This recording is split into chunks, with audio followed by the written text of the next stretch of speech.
Chapter 1. It was in 1590 winter. Austria was far away from the world, and asleep. It was still the Middle Ages in Austria, and promised to remain so forever. Some even set it away back centuries upon centuries, and said that by the mental and spiritual clock, it was still the age of belief in Austria. But they meant it as a compliment, not a slur, and it was so taken, and we were all proud of it.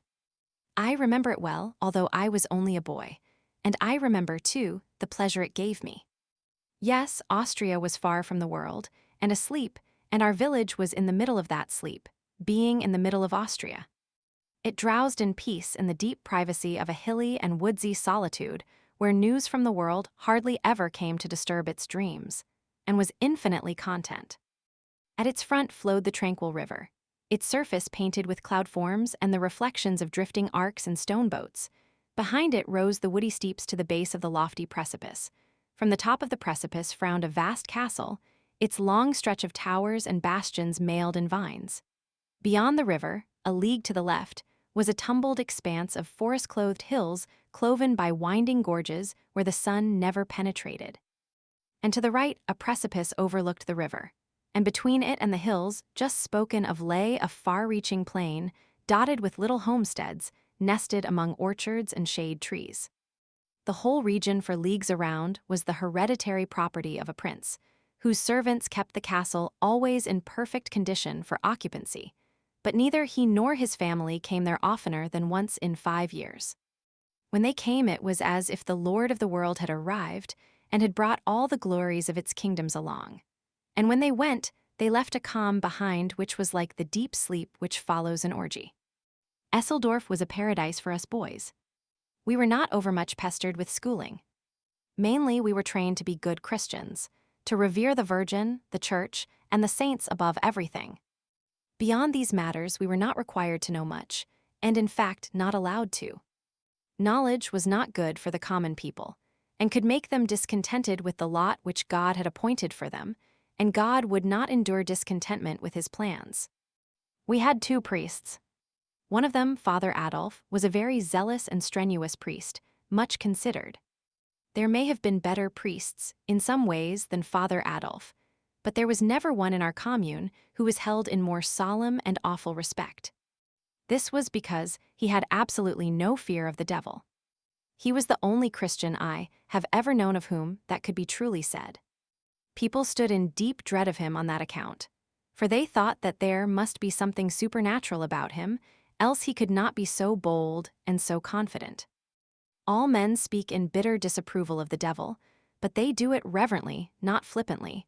But Father Adolf's way was very different.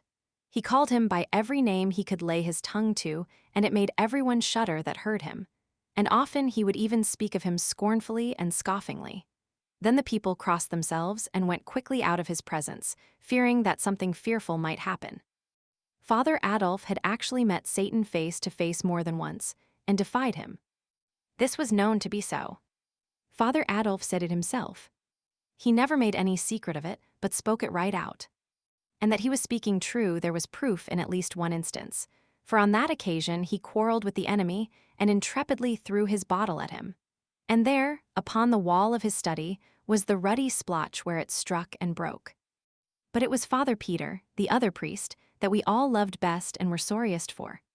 Some people charged him with talking around in conversation that God was all goodness, and would find a way to save all his poor human children. It was a horrible thing to say, but there was never any absolute proof that Father Peter said it. And it was out of character for him to say it, too, for he was always good and gentle and truthful. He wasn't charged with saying it in the pulpit, where all the congregation could hear and testify, but only outside, in talk. And it is easy for enemies to manufacture that. Father Peter had an enemy, and a very powerful one, the astrologer who lived in a tumbled old tower up the valley, and put in his nights studying the stars. Everyone knew he could foretell wars and famines, though that was not so hard, for there was always a war, and generally a famine somewhere. But he could also read any man's life through the stars in a big book he had, and find lost property, and everyone in the village except Father Peter stood in awe of him. Even Father Adolf, who had defied the devil, had a wholesome respect for the astrologer when he came through our village wearing his tall, pointed hat and his long, flowing robe with stars on it, carrying his big book and a staff which was known to have magic power. The bishop himself sometimes listened to the astrologer.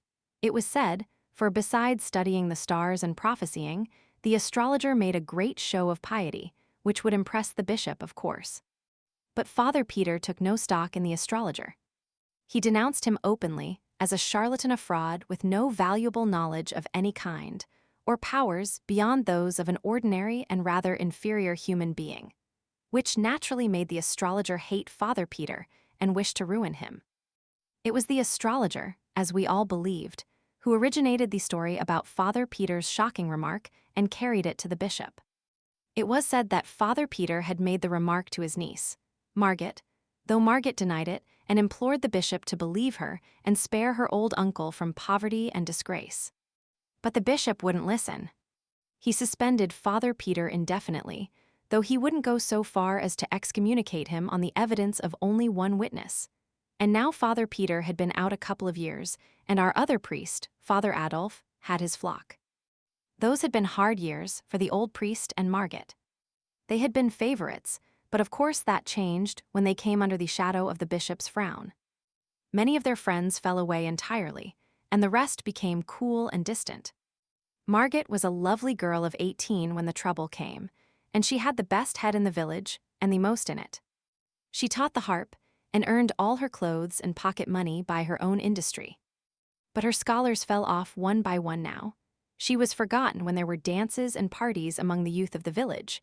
The young fellows stopped coming to the house, all except Wilhelm Maidling, and he could have been spared. She and her uncle were sad and forlorn in their neglect and disgrace, and the sunshine was gone out of their lives. Matters went worse and worse all through the 2 years. Clothes were wearing out, bread was harder and harder to get. And now at last the very end was come. Solomon Isaacs had lent all the money he was willing to put on the house, and gave notice that tomorrow he would foreclose. Chapter 2. 3 of us boys were always together, and had been so from the cradle, being fond of one another from the beginning, and this affection deepened as the years went on. Nikolaus Baumann, son of the principal judge of the local court. Seppi Wohlmeyer, son of the keeper of the principal inn, the Golden Stag, which had a nice garden, with shade trees reaching down to the riverside and pleasure boats for hire. And I was the third Theodor Fischer, son of the church organist, who was also leader of the village musicians, teacher of the violin, composer, tax collector of the commune, sexton, and in other ways a useful citizen and respected by all. We knew the hills and the woods as well as the birds knew them, for we were always roaming them when we had leisure, at least, when we were not swimming or boating or fishing or playing on the ice or sliding downhill. And we had the run of the castle park, and very few had that. It was because we were pets of the oldest servingman in the castle, Felix Brandt, and often we went there, nights, to hear him talk about old times and strange things, and to smoke with him. He taught us that, and to drink coffee, for he had served in the wars and was at the siege of Vienna. And there, when the Turks were defeated and driven away, among the captured things were bags of coffee, and the Turkish prisoners explained the character of it and how to make a pleasant drink out of it. And now he always kept coffee by him, to drink himself and also to astonish the ignorant with. When it stormed, he kept us all night, and while it thundered and lightened outside, he told us about ghosts and horrors of every kind, and of battles and murders and mutilations, and such things, and made it pleasant and cozy inside. And he told these things from his own experience largely. He had seen many ghosts in his time, and witches and enchanters, and once he was lost in a fierce storm at midnight in the mountains, and by the glare of the lightning had seen the wild huntsman rage on the blast with his specter dogs chasing after him through the driving cloud-rack.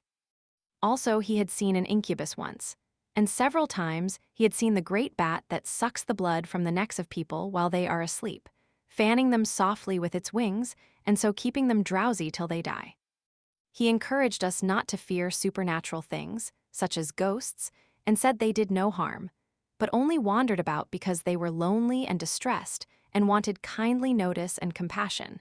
And in time we learned not to be afraid, and even went down with him in the night to the haunted chamber in the dungeons of the castle. The ghost appeared only once, and it went by very dim to the sight and floated noiseless through the air, and then disappeared. And we scarcely trembled, he had taught us so well. He said it came up sometimes in the night and woke him by passing its clammy hand over his face, but it did him no hurt. It only wanted sympathy and notice. But the strangest thing was that he had seen angels, actual angels out of heaven, and had talked with them. They had no wings and wore clothes and talked and looked and acted just like any natural person.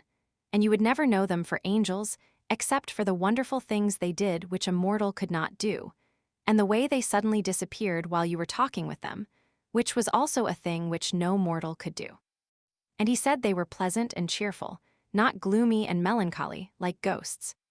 It was after that kind of a talk one May night that we got up next morning and had a good breakfast with him, and then went down and crossed the bridge and went away up into the hills on the left to a woody hilltop which was a favorite place of ours. And there, we stretched out on the grass in the shade to rest and smoke and talk over these strange things, for they were in our minds yet and impressing us. But we couldn't smoke, because we had been heedless and left our flint and steel behind. Soon there came a youth strolling toward us through the trees, and he sat down and began to talk in a friendly way, just as if he knew us. But we did not answer him, for he was a stranger, and we were not used to strangers and were shy of them. He had new and good clothes on, and was handsome and had a winning face and a pleasant voice, and was easy and graceful and unembarrassed, not slouchy and awkward and diffident, like other boys. We wanted to be friendly with him, but didn't know how to begin. Then I thought of the pipe, and wondered if it would be taken as kindly meant if I offered it to him. But I remembered that we had no fire, so I was sorry and disappointed.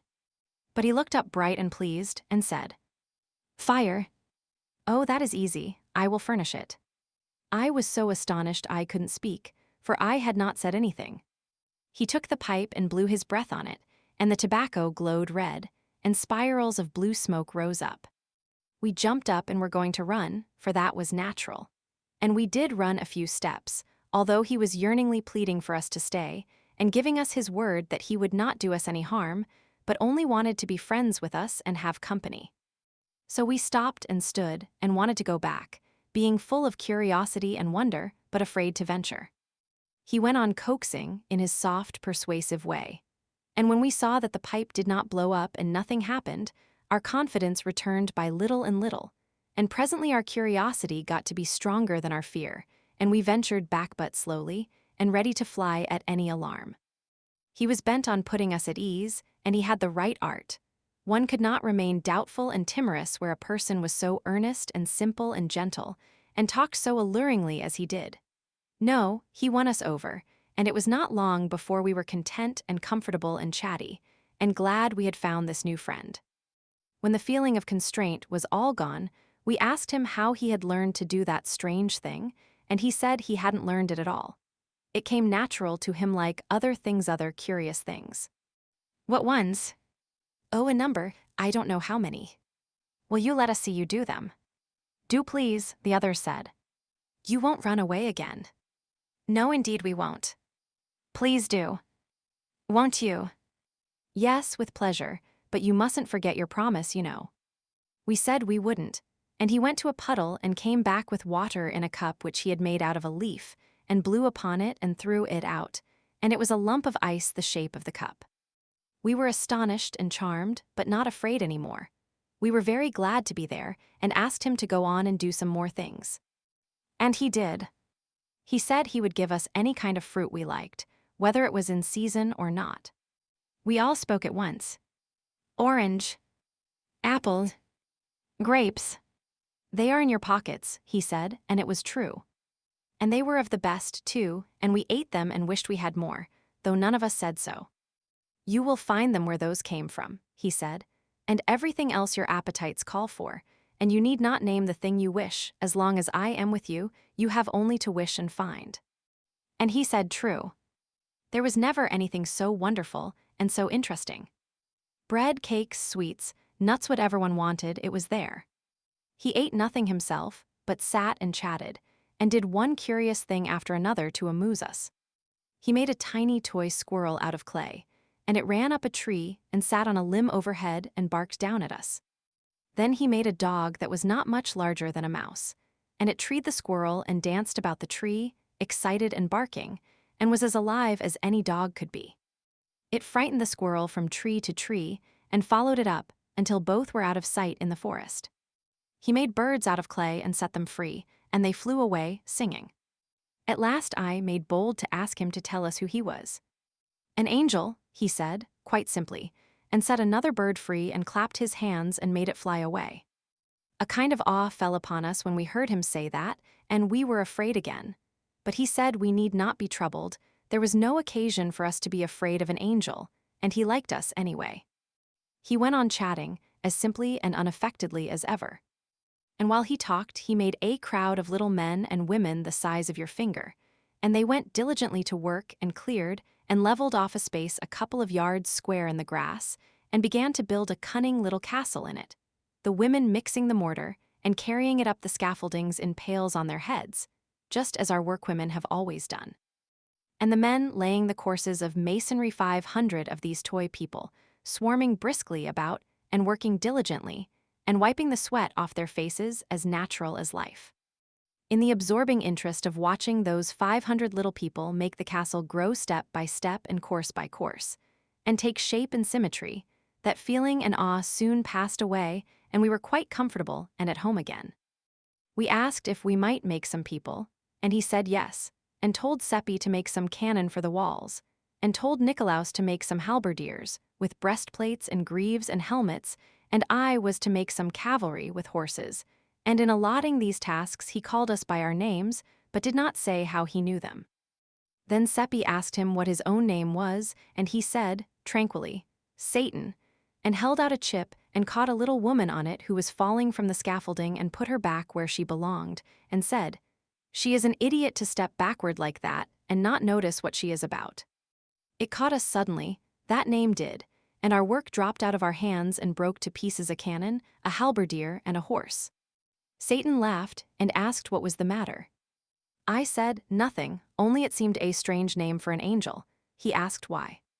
Because it sits well, it's his name, you know. Yes, he is my uncle. He said it placidly, but it took our breath for a moment and made our hearts beat. He did not seem to notice that, but mended our halberdiers and things with a touch, handing them to us finished, and said, "Don't you remember, he was an angel himself once?" "Yes, it's true," said Seppi. "I didn't think of that. Before the fall he was blameless." "Yes," said Nicolaus, "he was without sin." "It is a good family ours," said Satan. "There is not a better. He is the only member of it that has ever sinned." I should not be able to make anyone understand how exciting it all was. You know that kind of quiver that trembles around through you when you are seeing something so strange and enchanting and wonderful that it is just a fearful joy to be alive and look at it. And you know how you gaze, and your lips turn dry and your breath comes short, but you wouldn't be anywhere but there, not for the world. I was bursting to ask one question. I had it on my tongue's end and could hardly hold it back, but I was ashamed to ask it. It might be a rudeness. Satan set an ox down that he had been making and smiled up at me and said, "It wouldn't be a rudeness, and I should forgive it if it was. Have I seen him? Millions of times. From the time that I was a little child, 1,000 years old, I was his second favorite among the nursery angels of our blood and lineage, to use a human phrase, yes. From that time until the fall, 8,000 years, measured as you count time." 8,000. Yes. He turned to Seppi and went on as if answering something that was in Seppi's mind. "Why, naturally I look like a boy, for that is what I am. With us what you call time is a spacious thing. It takes a long stretch of it to grow an angel to full age." There was a question in my mind, and he turned to me and answered it. "I am 16,000 years old, counting as you count." Then he turned to Nicolaus and said, "No, the fall did not affect me nor the rest of the relationship. It was only he that I was named for who ate of the fruit of the tree, and then beguiled the man and the woman with it. We others are still ignorant of sin. We are not able to commit it. We are without blemish, and shall abide in that estate always." We two of the little workmen were quarreling, and in buzzing little bumblebee voices they were cursing and swearing at each other. Now came blows and blood. Then they locked themselves together in a life-and-death struggle. Satan reached out his hand and crushed the life out of them with his fingers, threw them away, wiped the red from his fingers on his handkerchief, and went on talking where he had left off. We cannot do wrong, neither have we any disposition to do it, for we do not know what it is.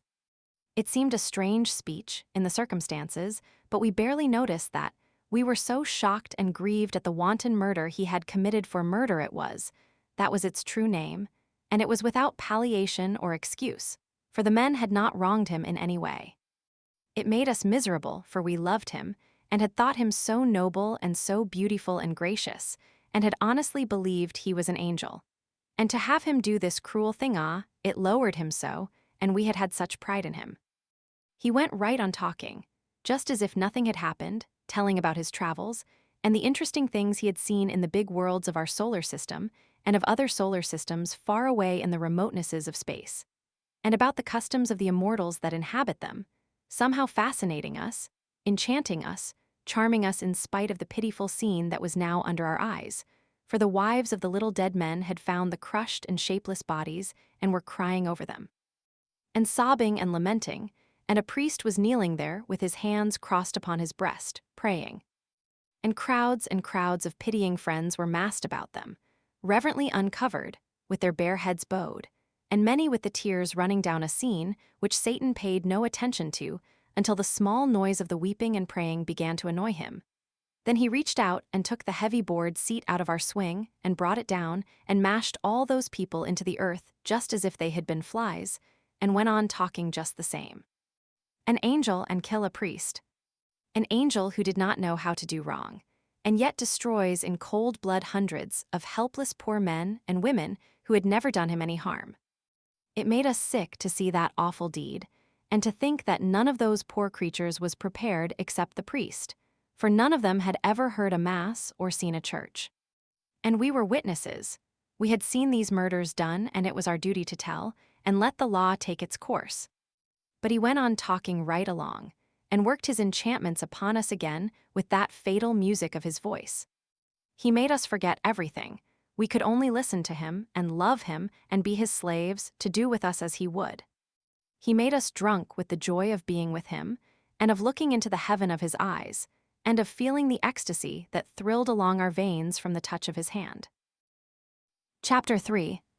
The stranger had seen everything, he had been everywhere, he knew everything, and he forgot nothing. What another must study, he learned at a glance. There were no difficulties for him. And he made things live before you when he told about them.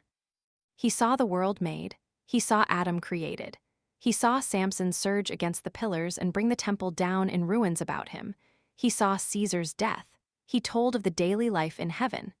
He had seen the damned writhing in the red waves of hell, and he made us see all these things, and it was as if we were on the spot and looking at them with our own eyes. And we felt them too, but there was no sign that they were anything to him beyond mere entertainments. Those visions of hell, those poor babes and women and girls and lads and men shrieking and supplicating in anguish, why, we could hardly bear it. But he was as bland about it as if it had been so many imitation rats in an artificial fire. And always when he was talking about men and women here on the earth and their doings, even their grandest and sublimest, we were secretly ashamed. For his manner showed that to him they and their doings were of paltry, poor consequence. Often you would think he was talking about flies, if you didn't know. Once he even said, in so many words, that our people down here were quite interesting to him, notwithstanding they were so dull and ignorant and trivial and conceited, and so diseased and rickety, and such a shabby, poor, worthless lot all around. He said it in a quite matter-of-course way, and without bitterness, just as a person might talk about bricks or manure or any other thing that was of no consequence and hadn't feelings. I could see he meant no offense, but in my thoughts I set it down as not very good manners. Manners, he said. Why, it is merely the truth, and truth is good manners. Manners are a fiction. The castle is done. Do you like it? Anyone would have been obliged to like it. It was lovely to look at. It was so shapely and fine, and so cunningly perfect in all its particulars. even to the little flags waving from the turrets. Satan said we must put the artillery in place now, and station the halberdiers and display the cavalry. Our men and horses were a spectacle to see. They were so little like what they were intended for. For, of course, we had no art in making such things. Satan said they were the worst he had seen, and when he touched them and made them alive, it was just ridiculous the way they acted, on account of their legs not being of uniform lengths. They reeled and sprawled around as if they were drunk, and endangered everybody's lives around them, and finally fell over and lay helpless and kicking. It made us all laugh, though it was a shameful thing to see. The guns were charged with dirt to fire a salute, but they were so crooked and so badly made that they all burst when they went off, and killed some of the gunners and crippled the others. Satan said we would have a storm now, and an earthquake if we liked, but we must stand off a piece out of danger. We wanted to call the people away, too, but he said never mind them. They were of no consequence, and we could make more some time or other if we needed them. A small storm cloud began to settle down black over the castle, and the miniature lightning and thunder began to play, and the ground to quiver, and the wind to pipe and wheeze, and the rain to fall, and all the people flocked into the castle for shelter. The cloud settled down blacker and blacker, and one could see the castle only dimly through it. The lightning blazed out flash upon flash and pierced the castle and set it on fire, and the flames shone out red and fierce through the cloud. And the people came flying out, shrieking, but Satan brushed them back, paying no attention to our begging and crying and imploring. And in the midst of the howling of the wind and volleying of the thunder, the magazine blew up, the earthquake rent the ground wide, and the castle's wreck and ruin tumbled into the chasm, which swallowed it from sight, and closed upon it with all that innocent life, not one of the 500 poor creatures escaping. Our hearts were broken, we could not keep from crying. Don't cry, Satan said, they were of no value. But they are gone to hell. Oh, it is no matter, we can make plenty more. It was of no use to try to move him. Evidently, he was wholly without feelings and could not understand. He was full of bubbling spirits, and as gay as if this were a wedding instead of a fiendish massacre. And he was bent on making us feel as he did, and of course his magic accomplished his desire. It was no trouble to him, he did whatever he pleased with us. In a little while we were dancing on that grave, and he was playing to us on a strange, sweet instrument which he took out of his pocket. And the music, but there is no music like that, unless perhaps in heaven, and that was where he brought it from, he said. It made one mad for pleasure, and we could not take our eyes from him, and the looks that went out of our eyes came from our hearts, and their dumb speech was worship. He brought the dance from heaven, too, and the bliss of paradise was in it. Presently he said he must go away on an errand. But we could not bear the thought of it, and clung to him and pleaded with him to stay, and that pleased him, and he said so, and said he would not go yet, but would wait a little while, and we would sit down and talk a few minutes longer. And he told us Satan was only his real name, and he was to be known by it to us alone, but he had chosen another one to be called by in the presence of others. Just a common one, such as people have Philip Traum. It sounded so odd and mean for such a being. But it was his decision, and we said nothing. His decision was sufficient. We had seen wonders this day, and my thoughts began to run on the pleasure it would be to tell them when I got home, but he noticed those thoughts and said, "No, all these matters are a secret among us four. I do not mind your trying to tell them, if you like, but I will protect your tongues, and nothing of the secret will escape from them." It was a disappointment, but it couldn't be helped, and it cost us a sigh or two. We talked pleasantly along, and he was always reading our thoughts and responding to them, and it seemed to me that this was the most wonderful of all the things he did. But he interrupted my musings and said, "No, it would be wonderful for you, but it is not wonderful for me. I am not limited like you. I am not subject to human conditions. I can measure and understand your human weaknesses, for I have studied them, but I have none of them. My flesh is not real, although it would seem firm to your touch. My clothes are not real, I am a spirit. Father Peter is coming. We looked around, but did not see anyone. He is not in sight yet, but you will see him presently. Do you know him, Satan?" "No." "Won't you talk with him when he comes? He is not ignorant and dull, like us, and he would so like to talk with you. Will you? Another time, yes, but not now. I must go on my errand after a little. There he is now, you can see him. Sit still and don't say anything. We looked up and saw Father Peter approaching through the chestnuts. We three were sitting together in the grass, and Satan sat in front of us in the path. Father Peter came slowly along with his head down, thinking, and stopped within a couple of yards of us and took off his hat and got out his silk handkerchief, and stood there mopping his face and looking as if he were going to speak to us, but he didn't. Presently he muttered, "I can't think what brought me here. It seems as if I were in my study a minute ago, but I suppose I have been dreaming along for an hour and have come all this stretch without noticing, for I am not myself in these troubled days." Then he went mumbling along to himself and walked straight through Satan, just as if nothing were there. It made us catch our breath to see it. We had the impulse to cry out, the way you nearly always do when a startling thing happens, but something mysteriously restrained us, and we remained quiet, only breathing fast. Then the trees hid Father Peter after a little, and Satan said, "It is as I told you, I am only a spirit." "Yes, one perceives it now," said Nicolaus, "but we are not spirits." It is plain he did not see you, but were we invisible too? He looked at us, but he didn't seem to see us. No, none of us was visible to him, for I wished it so. It seemed almost too good to be true, that we were actually seeing these romantic and wonderful things, and that it was not a dream. And there he sat, looking just like anybody, so natural and simple and charming, and chatting along again the same as ever, and well, words cannot make you understand what we felt. It was an ecstasy, and an ecstasy is a thing that will not go into words.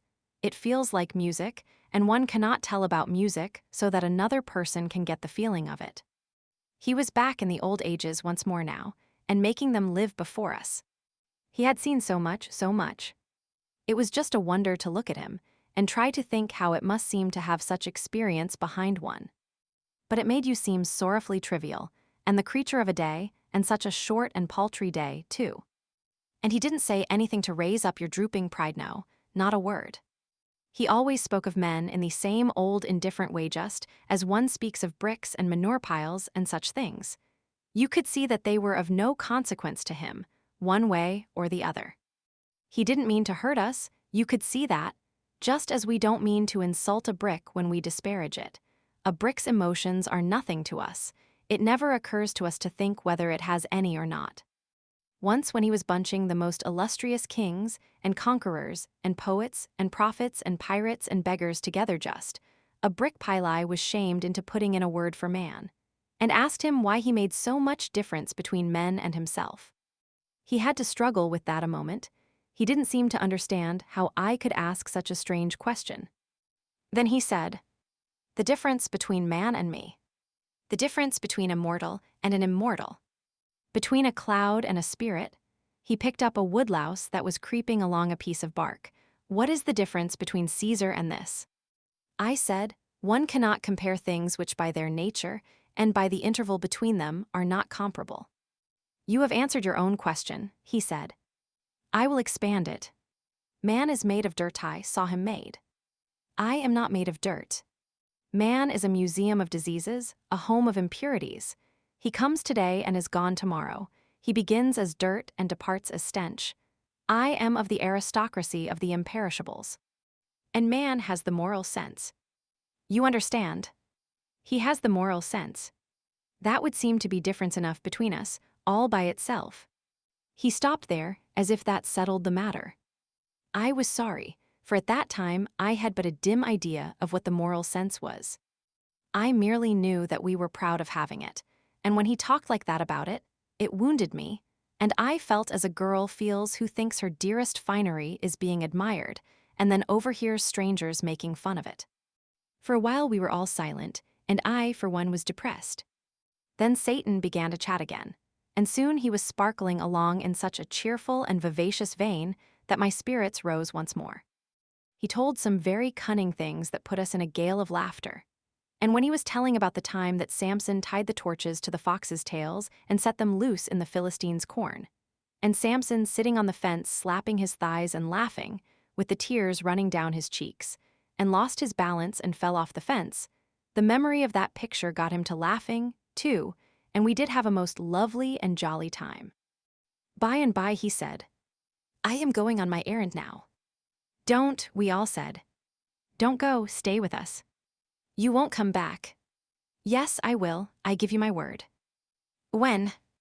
"Tonight." "Say when." "It won't be long." "You will see." "We like you." "And I you." "And as a proof of it, I will show you something fine to see." Usually when I go I merely vanish, but now I will dissolve myself and let you see me do it. He stood up and it was quickly finished. He thinned away until he was a soap bubble, except that he kept his shape. You could see the bushes through him as clearly as you see things through a soap bubble, and all over him played and flashed the delicate iridescent colors of the bubble. And along with them was that thing shaped like a window sash, which you always see on the globe of the bubble. You have seen a bubble strike the carpet and lightly bound along 2 or 3 times before it bursts. He did that. He sprang-touched, the grass-bounded floated along, touched again, and so on, and presently exploded puff. And in his place was vacancy. It was a strange and beautiful thing to see. We did not say anything, but sat wondering and dreaming and blinking, and finally Seppi roused up and said, mournfully sighing, "I suppose none of it has happened." Nicolaus sighed and said about the same. I was miserable to hear them say it, for it was the same cold fear that was in my own mind. Then we saw poor old Father Peter wandering along back, with his head bent down, searching the ground. When he was pretty close to us, he looked up and saw us and said, "How long have you been here, boys?" "A little while, fathers." "Then it is since I came by, and maybe you can help me." "Did you come up by the paths?" "Yes, father." "That is good. I came the same way. I have lost my wallet. There wasn't much in it, but a very little is much to me, for it was all I had. I suppose you haven't seen anything of it." "No, father, but we will help you hunt." "It is what I was going to ask you." "Why, here it is." We hadn't noticed it, yet there it lay, right where Satan stood when he began to melt, if he did melt, and it wasn't a delusion. Father Peter picked it up and looked very much surprised. "It is mine," he said, "but not the contents. This is fat, mine was flat, mine was light, this is heavy." He opened it, it was stuffed as full as it could hold with gold coins. He let us gaze our fill, and of course we did gaze, for we had never seen so much money at one time before. All our mouths came open to say, "Satan did it," but nothing came out. There it was, you see, we couldn't tell what Satan didn't want told. He had said so himself. "Boys, did you do this?" It made us laugh. And it made him laugh, too, as soon as he thought what a foolish question it was. "Who has been here?" Our mouths came open to answer, but stood so for a moment because we couldn't say nobody, for it wouldn't be true, and the right word didn't seem to come. Then I thought of the right one and said it. "Not a human being."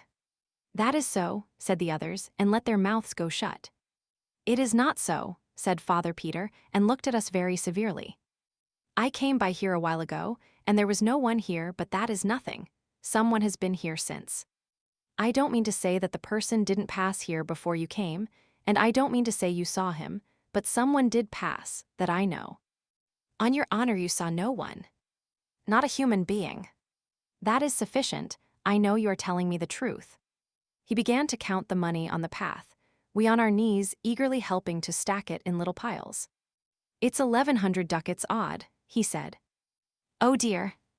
If it were only mine, and I need it so," and his voice broke and his lips quivered. "It is yours, sir," we all cried out at once, every heller. "No, it isn't mine. Only 4 ducats are mine, the rest." He fell to dreaming, poor old soul, and caressing some of the coins in his hands, and forgot where he was, sitting there on his heels with his old gray head bare. It was pitiful to see. "No," he said, waking up, "it isn't mine. I can't account for it. I think some enemy. It must be a trap." Nicolaus said, "Father Peter, with the exception of the astrologer, you haven't a real enemy in the village, nor Marget either. And not even a half enemy that's rich enough to chance 1,100 ducats to do you a mean turn. I'll ask you if that's so or not." He couldn't get around that argument, and it cheered him up. But it isn't mine, you see it isn't mine in any case. He said it in a wistful way, like a person that wouldn't be sorry, but glad if anybody would contradict him. It is yours, Father Peter, and we are witness to it. Aren't we, boys? Yes, we are, and will stand by it too. Bless your hearts, you do almost persuade me. You do indeed. If I had only 100-odd ducats of it. The house is mortgaged for it, and we've no home for our heads if we don't pay tomorrow. And that 4 ducats is all we've got in the. It's yours, every bit of it, and you've got to take it. We are bail that it's all right. Aren't we, Theodor? Aren't we, Seppi? We too said yes, and Nicolaus stuffed the money back into the shabby old wallet and made the owner take it. So he said he would use 200 of it, for his house was good enough security for that, and would put the rest at interest till the rightful owner came for it.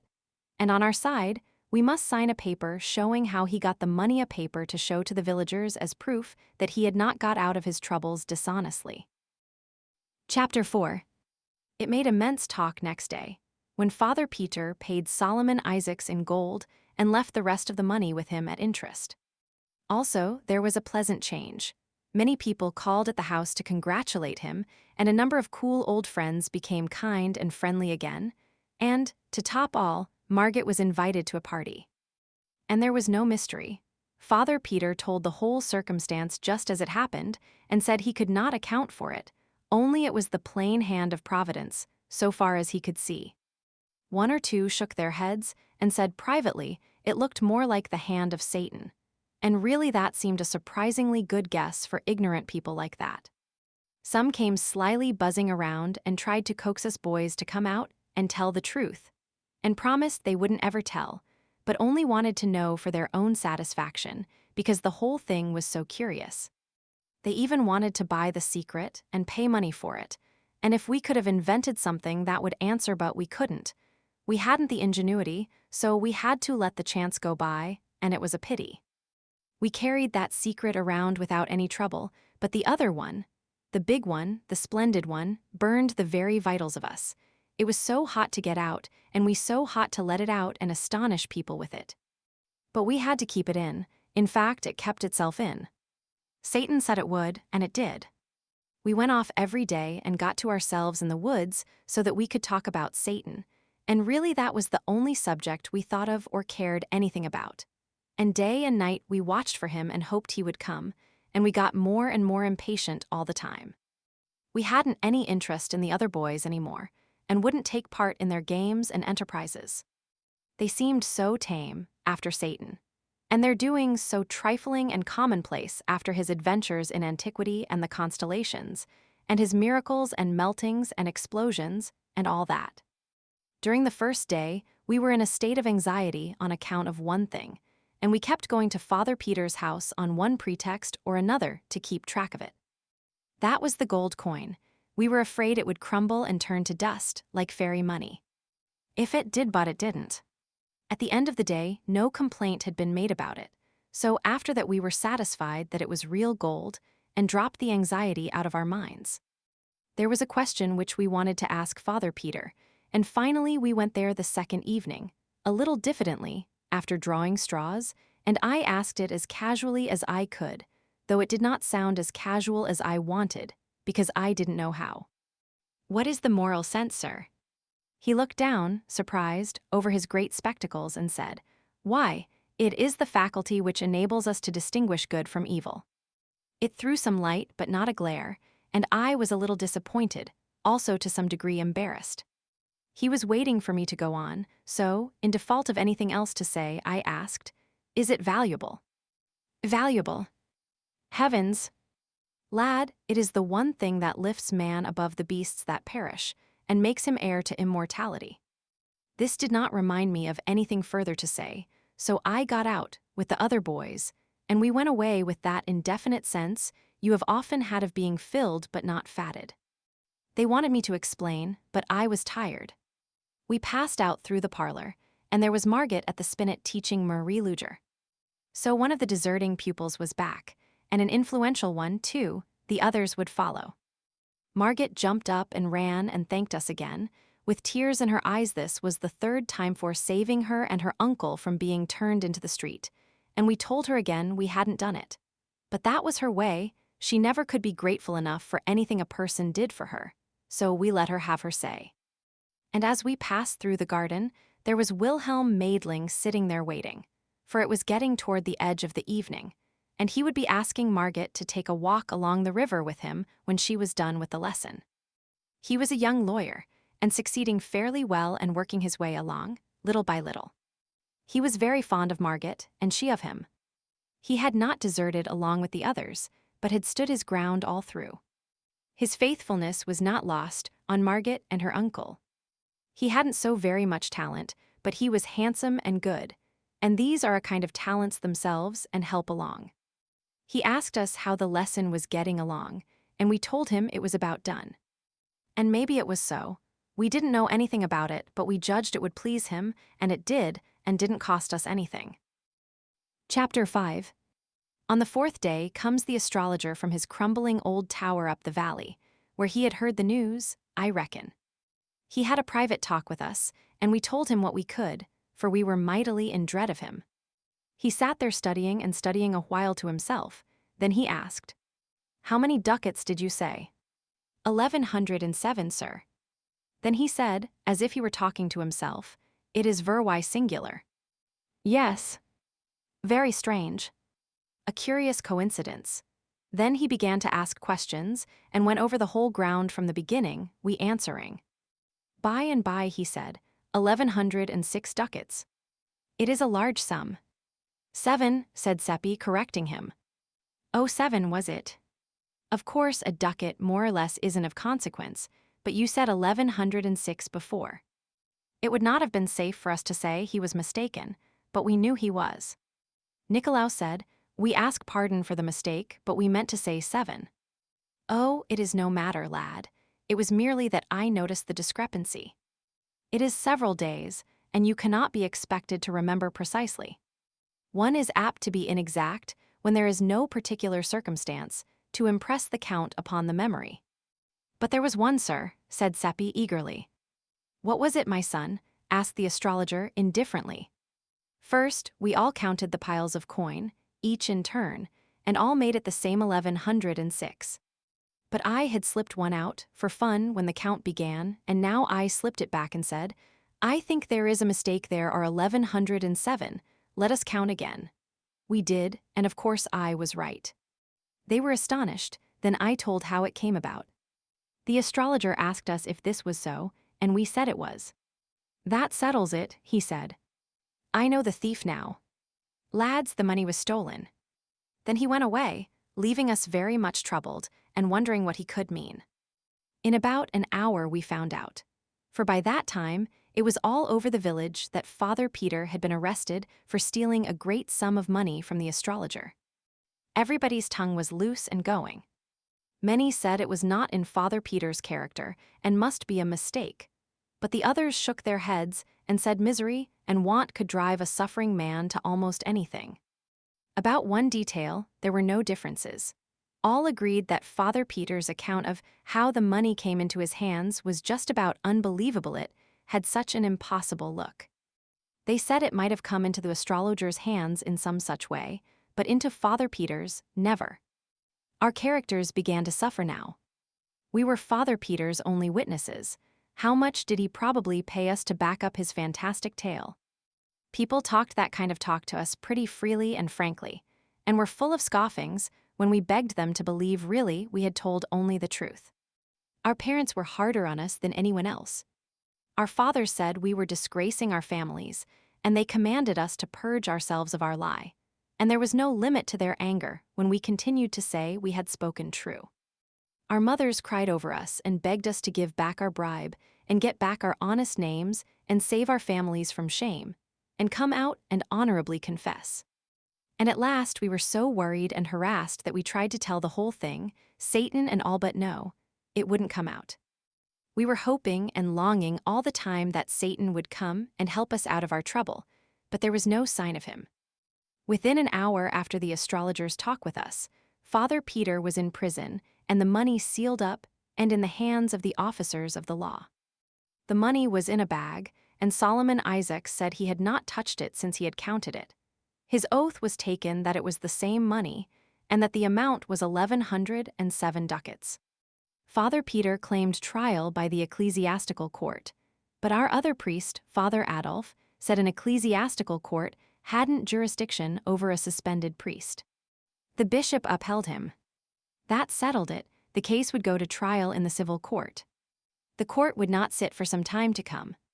Wilhelm Maedling would be Father Peter's lawyer, and do the best he could, of course. But he told us privately that a weak case on his side and all the power and prejudice on the other made the outlook bad. So Marget's new happiness died a quick death. No friends came to condole with her, and none were expected. An unsigned note withdrew her invitation to the party. There would be no scholars to take lessons. How could she support herself? She could remain in the house, for the mortgage was paid off, though the government and not poor Solomon Isaacs had the mortgage money in its grip for the present. Old Ursula, who was cook, chambermaid, housekeeper, laundress, and everything else for Father Peter, and had been Marget's nurse in earlier years, said God would provide. But she said that from habit, for she was a good Christian. She meant to help in the providing, to make sure, if she could find a way. We boys wanted to go and see Marget and show friendliness for her, but our parents were afraid of offending the community and wouldn't let us. The astrologer was going around inflaming everybody against Father Peter, and saying he was an abandoned thief and had stolen 1,107 gold ducats from him. He said he knew he was a thief from that fact, for it was exactly the sum he had lost and which Father Peter pretended he had found. In the afternoon of the fourth day after the catastrophe, old Ursula appeared at our house and asked for some washing to do, and begged my mother to keep this secret, to save Marget's pride, who would stop this project if she found it out. Yet Marget had not enough to eat and was growing weak. Ursula was growing weak herself and showed it, and she ate of the food that was offered her like a starving person, but could not be persuaded to carry any home, for Marget would not eat charity food. She took some clothes down to the stream to wash them, but we saw from the window that handling the bat was too much for her strength, so she was called back and a trifle of money offered her, which she was afraid to take lest Marget should suspect. Then she took it, saying she would explain that she found it in the road. To keep it from being a lie and damning her soul, she got me to drop it while she watched. Then she went along by there and found it, and exclaimed with surprise and joy, and picked it up and went her way. Like the rest of the village, she could tell everyday lies fast enough and without taking any precautions against fire and brimstone on their account. But this was a new kind of lie, and it had a dangerous look because she hadn't had any practice in it. After a week's practice, it wouldn't have given her any trouble. It is the way we are made. I was in trouble, for how would Marget live? Ursula could not find a coin in the road every day perhaps, not even a second one. And I was ashamed, too, for not having been near Marget, and she so in need of friends. But that was my parents' fault, not mine, and I couldn't help it. I was walking along the path, feeling very downhearted, when a most cheery and tingling freshening up sensation went rippling through me, and I was too glad for any words, for I knew by that sign that Satan was by. I had noticed it before. Next moment, he was alongside of me, and I was telling him all my trouble and what had been happening to Marget and her uncle. While we were talking, we turned a curve and saw old Ursula resting in the shade of a tree, and she had a lean stray kitten in her lap and was petting it. I asked her where she got it, and she said it came out of the woods and followed her. And she said it probably hadn't any mother or any friends, and she was going to take it home and take care of it. Satan said, "I understand you are very poor.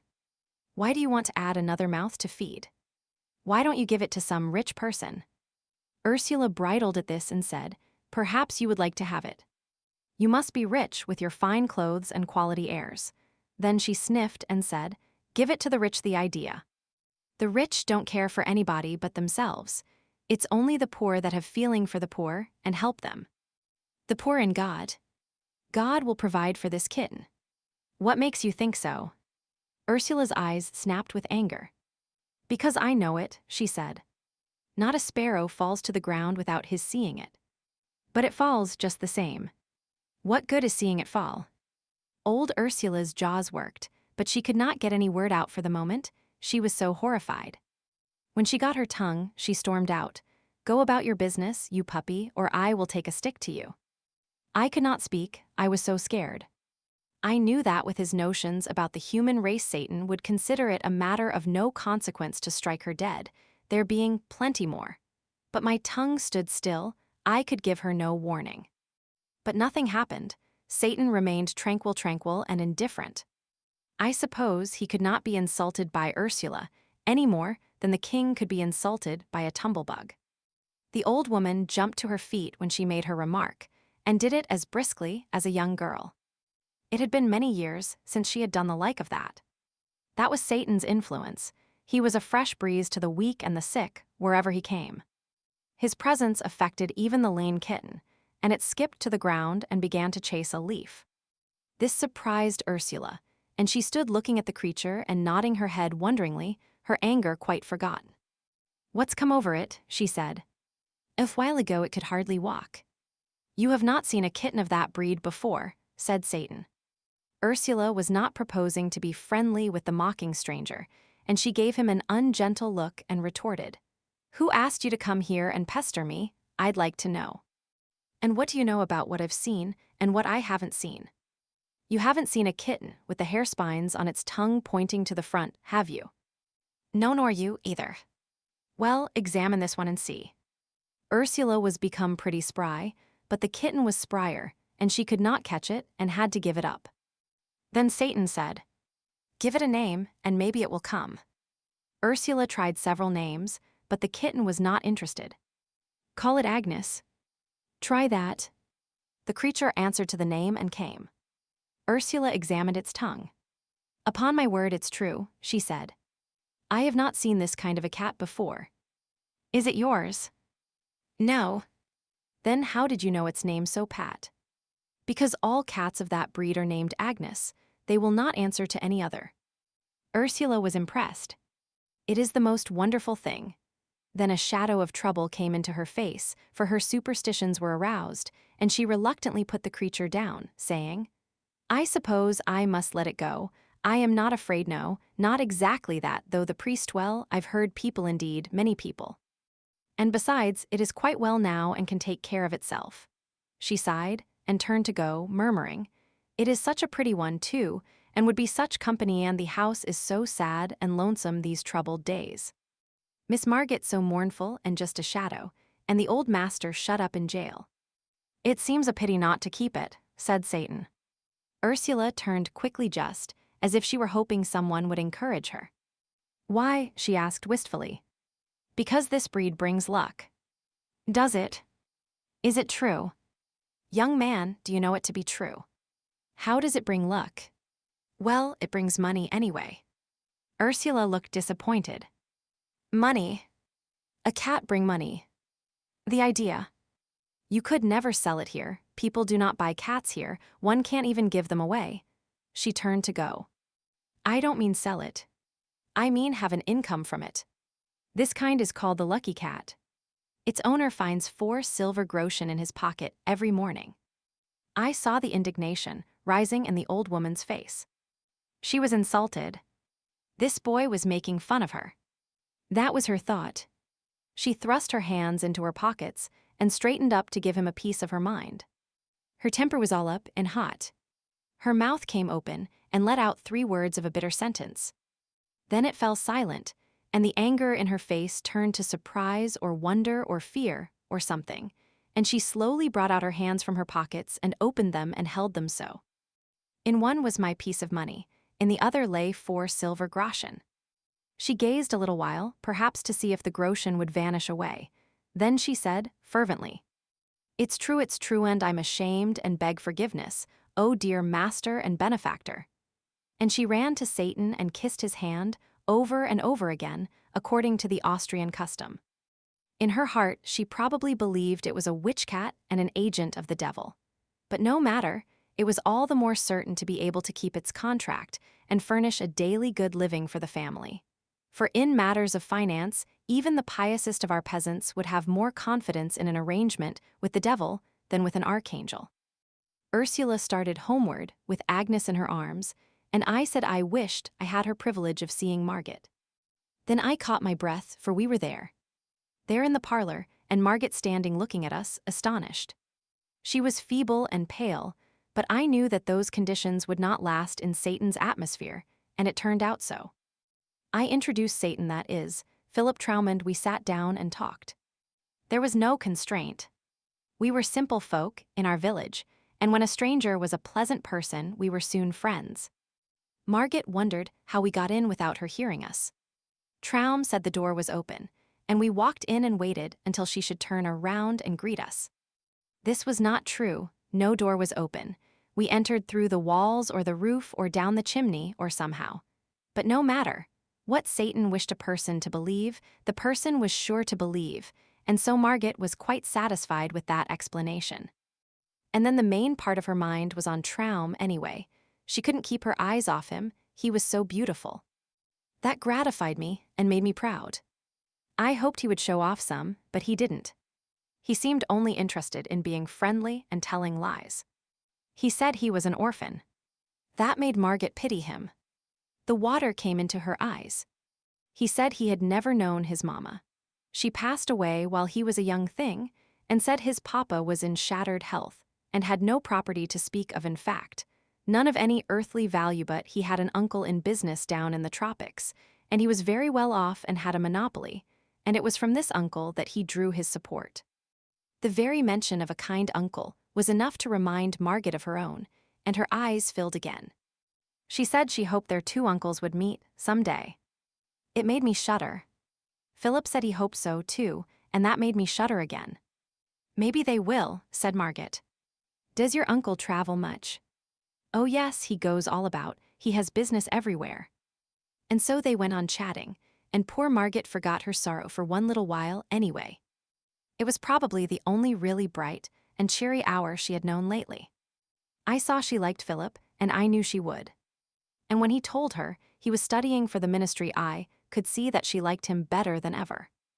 And then, when he promised to get her admitted to the jail so that she could see her uncle, that was the capstone.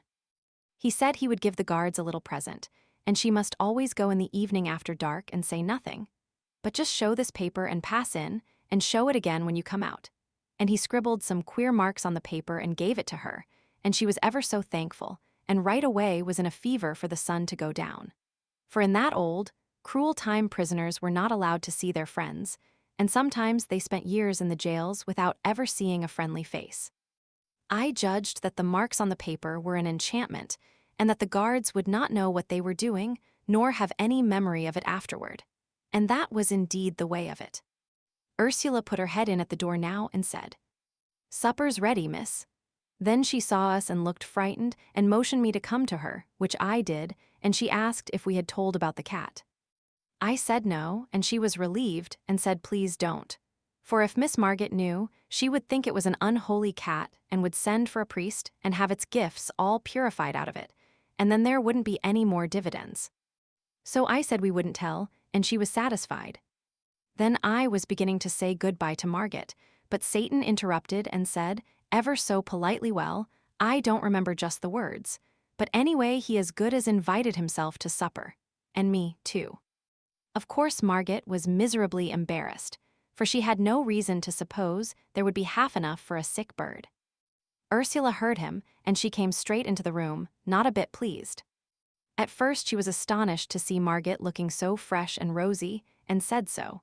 Then she spoke up in her native tongue, which was Bohemian, and said as I learned afterward, "Send him away, Miss Marget, there's not victuals enough." Before Marget could speak, Satan had the word and was talking back to Ursula in her own language, which was a surprise to her, and for her mistress, too. He said, "Didn't I see you down the road a while ago?" "Yes, sir." "Ah, that pleases me, I see you remember me." He stepped to her and whispered, "I told you it is a lucky cat. Don't be troubled, it will provide." That sponged the slate of Ursula's feelings clean of its anxieties, and a deep, financial joy shone in her eyes. The cat's value was augmenting.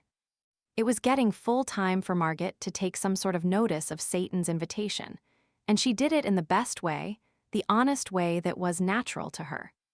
She said she had little to offer, but that we were welcome if we would share it with her. We had supper in the kitchen, and Ursula waited at table. A small fish was in the frying pan, crisp and brown and tempting, and one could see that Marget was not expecting such respectable food as this. Ursula brought it, and Marget divided it between Satan and me, declining to take any of it herself, and was beginning to say she did not care for fish today, but she did not finish the remark. It was because she noticed that another fish had appeared in the pan. She looked surprised, but did not say anything. She probably meant to inquire of Ursula about this later. There were other surprises: flesh and game and wines and fruits, things which had been strangers in that house lately. But Marget made no exclamations and now even looked unsurprised, which was Satan's influence, of course. Satan talked right along and was entertaining, and made the time pass pleasantly and cheerfully. And although he told a good many lies, it was no harm in him, for he was only an angel and did not know any better. They do not know right from wrong. I knew this because I remembered what he had said about it. He got on the good side of Ursula. He praised her to Marget, confidentially, but speaking just loud enough for Ursula to hear. He said she was a fine woman, and he hoped someday to bring her and his uncle together. Very soon Ursula was mincing and simpering around in a ridiculous, girly way, and smoothing out her gown and prinking at herself like a foolish old hen, and all the time pretending she was not hearing what Satan was saying. I was ashamed, for it showed us to be what Satan considered us, a silly race and trivial. Satan said his uncle entertained a great deal, and to have a clever woman presiding over the festivities would double the attractions of the place. "But your uncle is a gentleman, isn't he?" asked Marget. "Yes," said Satan indifferently. "Some even call him a prince out of compliment, but he is not bigoted. To him personal merit is everything, rank nothing." My hand was hanging down by my chair. Agnes came along and licked it. By this act, a secret was revealed. I started to say, "It is all a mistake. This is just a common, ordinary cat. The hair needles on her tongue point inward, not outward." But the words did not come because they couldn't. Satan smiled upon me, and I understood. When it was dark, Marget took food and wine and fruit in a basket and hurried away to the jail, and Satan and I walked toward my home. I was thinking to myself that I should like to see what the inside of the jail was like. Satan overheard the thought, and the next moment we were in the jail. We were in the torture chamber, Satan said. The rack was there, and the other instruments, and there was a smoky lantern or two hanging on the walls and helping to make the place look dim and dreadful.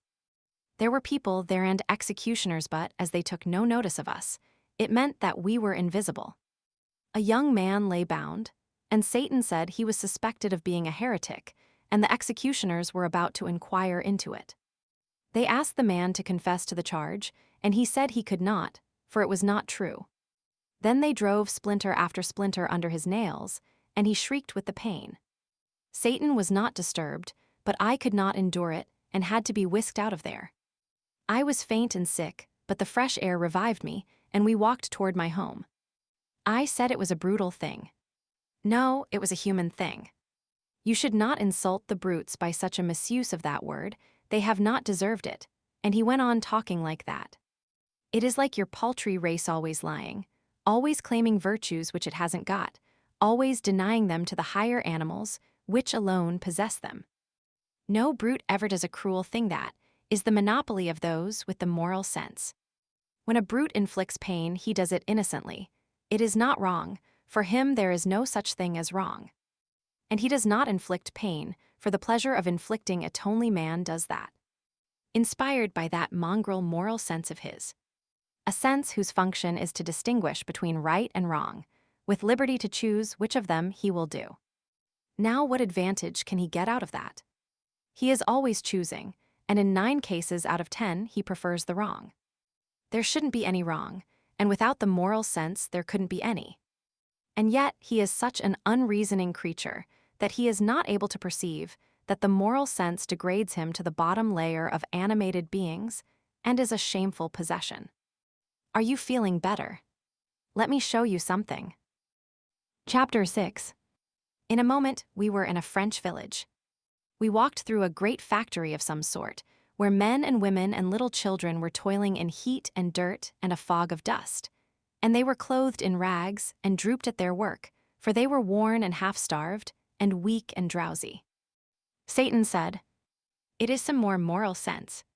The proprietors are rich and very holy, but the wage they pay to these poor brothers and sisters of theirs is only enough to keep them from dropping dead with hunger. The work hours are 14 per day, winter and summer from 6 in the morning till 8 at night, little children and all. And they walk to and from the pigsties which they inhabit 4 miles each way, through mud and slush, rain, snow, sleet and storm daily, year in and year out. They get 4 hours of sleep.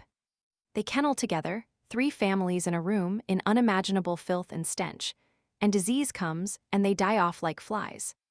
Have they committed a crime, these mangy things? No. What have they done that they are punished so? Nothing at all, except getting themselves born into your foolish race. You have seen how they treat a misdoer there in the jail. Now you see how they treat the innocent and the worthy. Is your race logical? Are these ill-smelling innocents better off than that heretic? Indeed, no. His punishment is trivial compared with theirs. They broke him on the wheel and smashed him to rags and pulp after we left, and he is dead now and free of your precious race. But these poor slaves here, why, they have been dying for years, and some of them will not escape from life for years to come. It is the moral sense which teaches the factory, proprietors the difference between right and wrong. You perceive the result. They think themselves better than dogs. Ah, you are such an illogical, unreasoning race. And Paltrio, unspeakably. Then he dropped all seriousness and just overstrained himself making fun of us, and deriding our pride in our warlike deeds, our great heroes, our imperishable fames, our mighty kings, our ancient aristocracies, our venerable history, and laughed till it was enough to make a person sick to hear him. And finally he sobered a little and said, "But after all, it is not all ridiculous. There is a sort of pathos about it when one remembers how few are your days, how childish your pomps, and what shadows you are." Presently all things vanished suddenly from my sight, and I knew what it meant. The next moment we were walking along in our village, and down toward the river I saw the twinkling lights of the Golden Stag. Then in the dark I heard a joyful cry. "He's come again." It was Seppi Wohlmeyer. He had felt his blood leap, and his spirits rise in a way that could mean only one thing, and he knew Satan was near, although it was too dark to see him. He came to us, and we walked along together, and Seppi poured out his gladness like water. It was as if he were a lover, and had found his sweetheart who had been lost. Seppi was a smart and animated boy, and had enthusiasm and expression, and was a contrast to Nikolaus and me.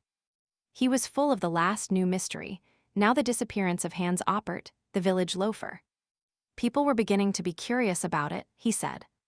He did not say anxious curious was the right word, and strong enough. No one had seen Hans for a couple of days. Not since he did that brutal thing, you know, he said. What brutal thing? It was Satan that asked. Well, he is always clubbing his dog, which is a good dog and his only friend and is faithful and loves him and does no one any harm. And 2 days ago he was at it again, just for nothing, just for pleasure, and the dog was howling and begging, and Theodor and I begged too, but he threatened us, and struck the dog again with all his might and knocked one of his eyes out, and he said to us, "There, I hope you are satisfied now. That's what you have got for him by your damned meddling," and he laughed, the heartless brute. Seppi's voice trembled with pity and anger. I guessed what Satan would say, and he said it. There is that misused word, again that shabby slander. Brutes do not act like that, but only men. Well, it was inhuman anyway. No, it wasn't, Seppi. It was human, quite distinctly human. It is not pleasant to hear you libel the higher animals by attributing to them dispositions which they are free from, and which are found nowhere but in the human heart. None of the higher animals is tainted with the disease called the moral sense. Purify your language, Seppi. Drop those lying phrases out of it. He spoke pretty sternly, for him, and I was sorry I hadn't warned Seppi to be more particular about the word he used. I knew how he was feeling. He would not want to offend Satan, he would rather offend all his kin. There was an uncomfortable silence, but relief soon came, For that poor dog came along now, with his eye hanging down, and went straight to Satan, and began to moan and mutter brokenly. And Satan began to answer in the same way, and it was plain that they were talking together in the dog language. We all sat down in the grass in the moonlight, for the clouds were breaking away now, and Satan took the dog's head in his lap and put the eye back in its place, and the dog was comfortable, and he wagged his tail and licked Satan's hand, and looked thankful and said the same. I knew he was saying it, though I did not understand the words. Then the two talked together a bit, and Satan said, "He says his master was drunk." "Yes, he was," said we. And an hour later, he fell over the precipice there beyond the cliff pasture. We know the place, it is 3 miles from here. And the dog has been often to the village, begging people to go there, but he was only driven away and not listened to. We remembered it, but hadn't understood what he wanted. He only wanted help for the man who had misused him, and he thought only of that, and has had no food nor sought any. He is watched by his master 2 nights. What do you think of your race? Is heaven reserved for it, and this dog ruled out, as your teachers tell you? Can your race add anything to this dog's stock of morals and magnanimities? He spoke to the creature, who jumped up, eager and happy, and apparently ready for orders and impatient to execute them. Get some men, go with the dog, he will show you that carrion, and take a priest along to arrange about insurance, for death is near. With the last word he vanished, to our sorrow and disappointment. We got the men and Father Adolf, and we saw the man die. Nobody cared but the dog. He mourned and grieved and licked the dead face and could not be comforted. We buried him where he was and without a coffin, for he had no money and no friend but the dog. If we had been an hour earlier, the priest would have been in time to send that poor creature to heaven, but now he was gone down into the awful fires, to burn forever.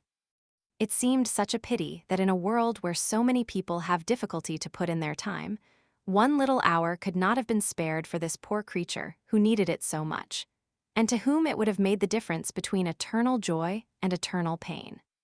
It gave an appalling idea of the value of an hour, and I thought I could never waste one again without remorse and terror. Seppi was depressed and grieved, and said it must be so much better to be a dog and not run such awful risks. We took this one home with us and kept him for our own. Seppi had a very good thought as we were walking along, and it cheered us up and made us feel much better. He said the dog had forgiven the man that had wronged him so, and maybe God would accept that absolution. There was a very dull week now, for Satan did not come, nothing much was going on, and we boys could not venture to go and see Marget, because the nights were moonlit and our parents might find us out if we tried. But we came across Ursula a couple of times, taking a walk in the meadows beyond the river to air the cat, and we learned from her that things were going well. She had natty new clothes on and bore a prosperous look. The 4 groschen a day were arriving without a break, but were not being spent for food and wine and such things. The cat attended to all that. Marget was enduring her forsakenness and isolation fairly well, all things considered, and was cheerful, by help of Wilhelm Maidling. She spent an hour or 2 every night in the jail with her uncle, and had fattened him up with the cat's contributions. But she was curious to know more about Philip Traum, and hoped I would bring him again. Ursula was curious about him herself, and asked a good many questions about his uncle. It made the boys laugh, for I had told them the nonsense Satan had been stuffing her with. She got no satisfaction out of us, our tongues being tied. Ursula gave us a small item of information. Money being plenty now, she had taken on a servant to help about the house and run errands. She tried to tell it in a commonplace, matter-of-course way, but she was so set up by it and so vain of it that her pride in it leaked out pretty plainly. It was beautiful to see her veiled delight in this grandeur, poor old thing, but when we heard the name of the servant we wondered if she had been altogether wise. For although we were young and often thoughtless, we had fairly good perception on some matters. This boy was Gottfried Narr, a dull, good creature, with no harm in him and nothing against him personally. Still, he was under a cloud, and properly so, for it had not been 6 months since a social blight had mildewed the family. His grandmother had been burned as a witch. When that kind of a malady is in the blood, it does not always come out with just one burning. just now was not a good time for Ursula and Marget to be having dealings with a member of such a family. For the witch terror had risen higher during the past year than it had ever reached in the memory of the oldest villagers. The mere mention of a witch was almost enough to frighten us out of our wits. This was natural enough, because of late years there were more kinds of witches than there used to be. In old times it had been only old women, but of late years they were of all ages, even children of 8 and 9. It was getting so that anybody might turn out to be a familiar of the devil age, and sex hadn't anything to do with it. In our little region, we had tried to extirpate the witches, but the more of them we burned, the more of the breed rose up in their places. Once, in a school for girls only 10 miles away, the teachers found that the back of one of the girls was all red and inflamed, and they were greatly frightened, believing it to be the devil's marks. The girl was scared and begged them not to denounce her, and said it was only fleas, but of course it would not do to let the matter rest there. All the girls were examined, and 11 out of the 50 were badly marked, the rest less so.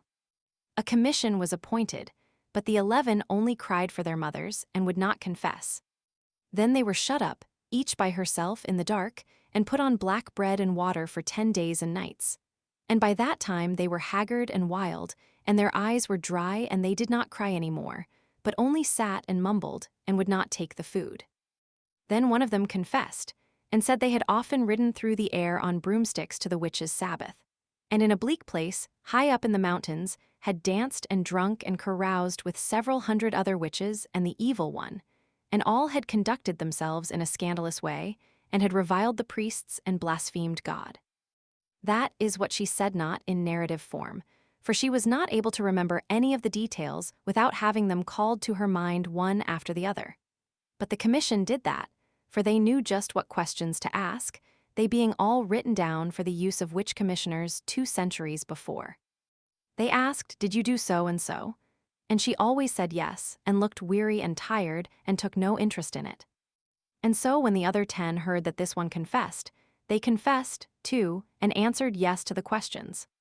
Then they were burned at the stake altogether, which was just and right, and everybody went from all the countryside to see it. I went too, but when I saw that one of them was a bonny, sweet girl I used to play with, and looked so pitiful there chained to the stake, and her mother crying over her and devouring her with kisses and clinging around her neck, and saying, "Oh my God. Oh my God," it was too dreadful, and I went away. It was bitter cold, whether when Gottfried's grandmother was burned. It was charged that she had cured bad headaches by kneading the person's head and neck with her fingers, as she said, but really by the devil's help, as everybody knew. They were going to examine her, but she stopped them, and confessed straight off that her power was from the devil. So they appointed to burn her next morning, early, in our market square. The officer who was to prepare the fire was there first, and prepared it. She was there next brought by the constables, who left her and went to fetch another witch. Her family did not come with her. They might be reviled, maybe stoned, if the people were excited. I came and gave her an apple. She was squatting at the fire, warming herself and waiting, and her old lips and hands were blue with the cold. A stranger came next. He was a traveler passing through, and he spoke to her gently, and, seeing nobody but me there to hear, said he was sorry for her. And he asked if what she confessed was true, and she said no. He looked surprised and still more sorry then, and asked her, "Then why did you confess?" "I am old and very poor," she said, "and I work for my living." There was no way but to confess. If I hadn't, they might have set me free. That would ruin me, for no one would forget that I had been suspected of being a witch, and so I would get no more work, and wherever I went they would set the dogs on me. In a little while I would starve. The fire is best, it is soon over. You have been good to me, you two, and I thank you. She snuggled closer to the fire, and put out her hands to warm them, the snowflakes descending soft and still on her old gray head and making it white and whiter. The crowd was gathering now, and an egg came flying and struck her in the eye and broke and ran down her face. There was a laugh at that. I told Satan all about the 11 girls and the old woman once, but it did not affect him. He only said it was the human race, and what the human race did was of no consequence. And he said he had seen it made, and it was not made of clay. It was made of mud, part of it was, anyway. I knew what he meant by that, the moral sense. He saw the thought in my head, and it tickled him and made him laugh. Then he called a bullock out of a pasture, and petted it and talked with it, and said, there he wouldn't drive children mad with hunger and fright and loneliness, and then burn them for confessing to things invented for them which had never happened. And neither would he break the hearts of innocent, poor old women, and make them afraid to trust themselves among their own race. And he would not insult them in their death agony.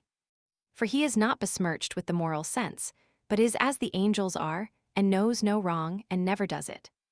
Lovely as he was, Satan could be cruelly offensive when he chose, and he always chose when the human race was brought to his attention.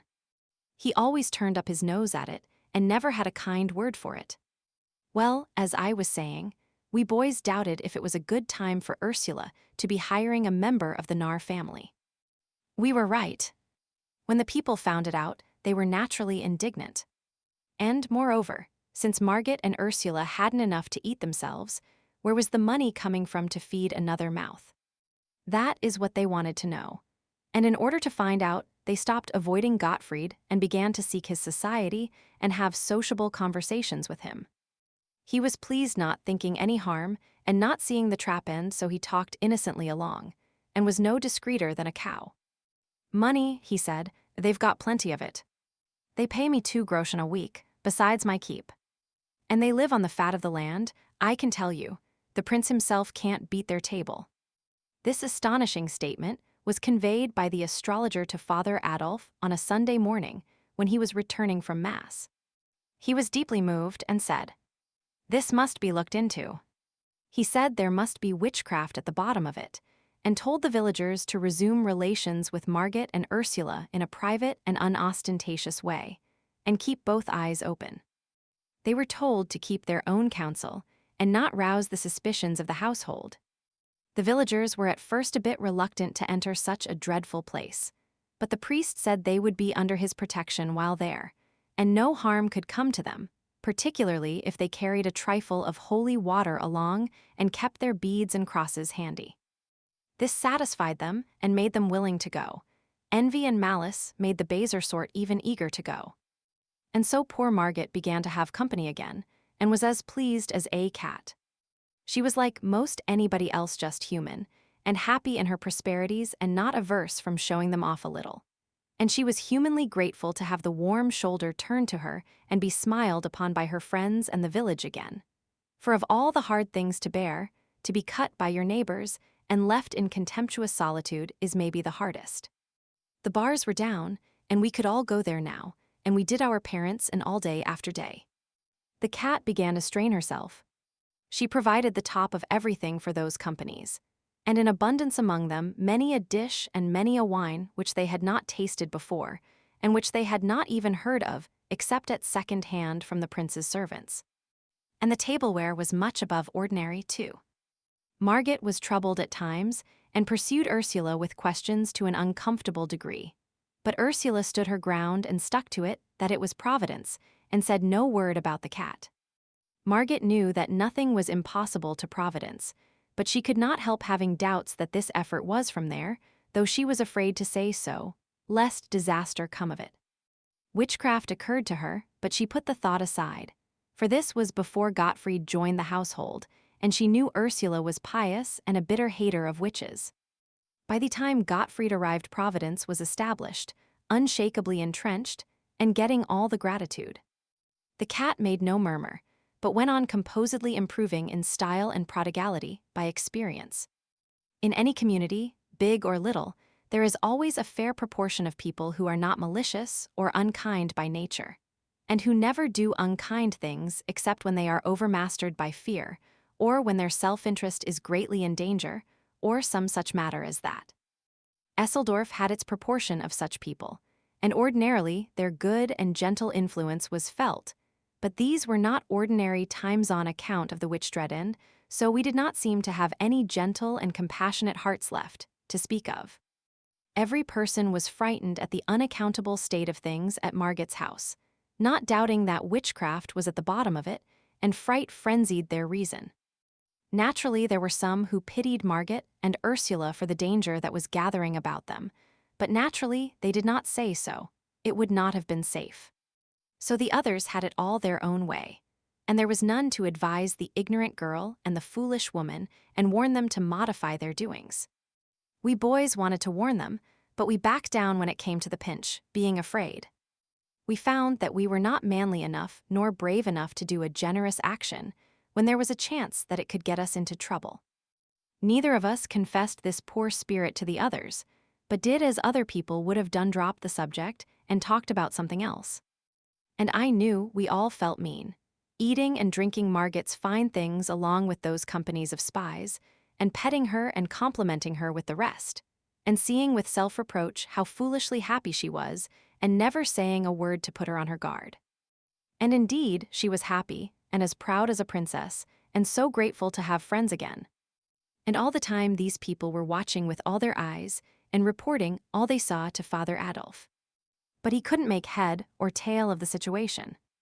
There must be an enchanter somewhere on the premises, but who was it? Marget was not seen to do any jugglery, nor was Ursula, nor yet Gottfried.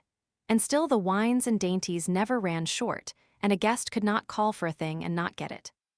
To produce these effects was usual enough with witches and enchanters, that part of it was not new. But to do it without any incantations, or even any rumblings or earthquakes or lightnings or apparitions, that was new, novel, wholly irregular. There was nothing in the books like this. Enchanted things were always unreal. Gold turned to dirt in an unenchanted atmosphere, food withered away and vanished. But this test failed in the present case. The spies brought samples. Father Adolf prayed over them, exorcised them, but it did no good. They remained sound and real, they yielded to natural decay only, and took the usual time to do it. Father Adolf was not merely puzzled, he was also exasperated, for these evidences very nearly convinced him privately that there was no witchcraft in the matter. It did not wholly convince him, for this could be a new kind of witchcraft. There was a way to find out as to this. If this prodigal abundance of provender was not brought in from the outside, but produced on the premises, there was witchcraft, sure. Chapter 7. Marget announced a party and invited 40 people. The date for it was 7 days away. This was a fine opportunity. Marget's house stood by itself, and it could be easily watched. All the week it was watched night and day. Marget's household went out and in as usual, but they carried nothing in their hands, and neither they nor others brought anything to the house. This was ascertained. Evidently rations for 40 people were not being fetched. If they were furnished any sustenance, it would have to be made on the premises. It was true that Marget went out with a basket every evening, but the spies ascertained that she always brought it back empty. The guests arrived at noon and filled the place. Father Adolf followed, also, after a little, the astrologer without invitation. The spies had informed him that neither at the back nor the front had any parcels been brought in. He entered and found the eating and drinking going on finely, and everything progressing in a lively and festive way. He glanced around and perceived that many of the cooked delicacies and all of the native and foreign fruits were of a perishable character, and he also recognized that these were fresh and perfect. No apparitions, no incantations, no thunder. That settled it. This was witchcraft. And not only that, but of a new kind never dreamed of before. It was a prodigious power, an illustrious power. He resolved to discover its secret. The announcement of it would resound throughout the world, penetrate to the remotest lands, paralyze all the nations with amazement and carry his name with it, and make him renowned forever. It was a wonderful piece of luck, a splendid piece of luck. The glory of it made him dizzy. All the house made room for him. Marget politely seated him. Ursula ordered Gottfried to bring a special table for him. Then she decked it and furnished it, and asked for his orders. "Bring me what you will," he said. The 2 servants brought supplies from the pantry, together with white wine and red a bottle of each. The astrologer, who very likely had never seen such delicacies before, poured out a beaker of red wine, drank it off, poured another, then began to eat with a grand appetite. I was not expecting Satan, for it was more than a week since I had seen or heard of him. But now he came and I knew it by the feel, though people were in the way and I could not see him. I heard him apologizing for intruding, and he was going away, but Marget urged him to stay, and he thanked her and stayed. She brought him along, introducing him to the girls and to Maidling and to some of the elders, and there was quite a rustle of whispers. It's the young stranger we hear so much about and can't get sight of, he is away so much. Dear, dear, but he is beautiful. What is his name? Philip Traum. Ah, it fits him. You see, Traum is German for dream. What does he do? Studying for the ministry, they say. His face is his fortune, he'll be a cardinal some day. Where is his home? Away down somewhere in the tropics, they say has a rich uncle down there. And so on. He made his way at once. Everybody was anxious to know him and talk with him. Everybody noticed how cool and fresh it was, all of a sudden, and wondered at it, for they could see that the sun was beating down the same as before, outside, and the sky was clear of clouds. But no one guessed the reason, of course. The astrologer had drunk his second beaker. He poured out a third. He set the bottle down, and by accident overturned it. He seized it before much was spilled, and held it up to the light, saying, "What a pity it is royal wine." Then his face lighted with joy or triumph or something, and he said, "Quick, bring a bowl." It was brought a 4-quart one. He took up that 2-pint bottle and began to pour. When on pouring, the red liquor gurgling and gushing into the white bowl and rising higher and higher up its sides, everybody staring and holding their breath, and, presently, the bowl was full to the brim. "Look at the bottle," he said, holding it up. "It is full yet." I glanced at Satan, and in that moment he vanished. Then Father Adolf rose up, flushed and excited, crossed himself, and began to thunder in his great voice, "This house is bewitched and accursed." People began to cry and shriek and crowd toward the door. I summoned this detected household too. His words were cut off short. His face became red, then purple, but he could not utter another sound. Then I saw Satan, a transparent film, melt into the astrologer's body. Then the astrologer put up his hand, and apparently in his own voice said, "Wait, remain where you are." All stopped where they stood. "Bring a funnel." Ursula brought it, trembling and scared, and he stuck it in the bottle and took up the great bowl and began to pour the wine back, the people gazing and dazed with astonishment, for they knew the bottle was already full before he began. He emptied the whole of the bowl into the bottle, then smiled out over the room, chuckled, and said indifferently, "It is nothing, anybody can do it. With my powers, I can even do much more." A frightened cry burst out everywhere. "Oh my God, he is possessed." And there was a tumultuous rush for the door which swiftly emptied the house of all who did not belong in it, except us boys and Maidling. We boys knew the secret, and would have told it if we could, but we couldn't. We were very thankful to Satan for furnishing that good help at the needful time. Marget was pale and crying, Maidling looked kind of petrified, Ursula the same, but Gottfried was the worst. He couldn't stand, he was so weak and scared. For he was of a witch family, you know, and it would be bad for him to be suspected. Agnes came loafing in, looking pious and unaware, and wanted to rub up against Ursula and be petted, but Ursula was afraid of her and shrank away from her, but pretending she was not meaning any incivility, for she knew very well it wouldn't answer to have strained relations with that kind of a cat. But we boys took Agnes and petted her, for Satan would not have befriended her if he had not had a good opinion of her, and that was endorsement enough for us. He seemed to trust anything that hadn't the moral sense. Outside, the guests, panic-stricken, scattered in every direction and fled in a pitiable state of terror. And such a tumult, as they made with their running and sobbing and shrieking and shouting, that soon all the village came flocking from their houses to see what had happened, and they thronged the street and shouldered and jostled one another in excitement and fright. And then Father Adolf appeared, and they fell apart in 2 walls like the cloven Red Sea. And presently down this lane the astrologer came striding and mumbling, and where he passed the lanes surged back in packed masses and fell silent with awe, and their eyes stared and their breasts heaved, and several women fainted. And when he was gone, by the crowd swarmed together and followed him at a distance, talking excitedly and asking questions and finding out the facts. Finding out the facts and passing them on to others, with improvements which soon enlarged the bowl of wine to a barrel, and made the one bottle hold it all and yet remain empty to the last. When the astrologer reached the market square, he went straight to a juggler, fantastically dressed, who was keeping 3 brass balls in the air, and took them from him and faced around upon the approaching crowd and said, "This poor clown is ignorant of his art. Come forward and see an expert perform." So saying, he tossed the balls up one after another and set them whirling in a slender, bright oval in the air, and added another, then another, and soon no one seeing whence he got them adding, the oval lengthening all the time, his hands moving so swiftly that they were just a web or a blur and not distinguishable as hands. And such as counted said there were now 100 balls in the air. The spinning great oval reached up 20 feet in the air, and was a shining and glinting and wonderful sight. Then he folded his arms and told the balls to go on spinning without his help hand. They did it.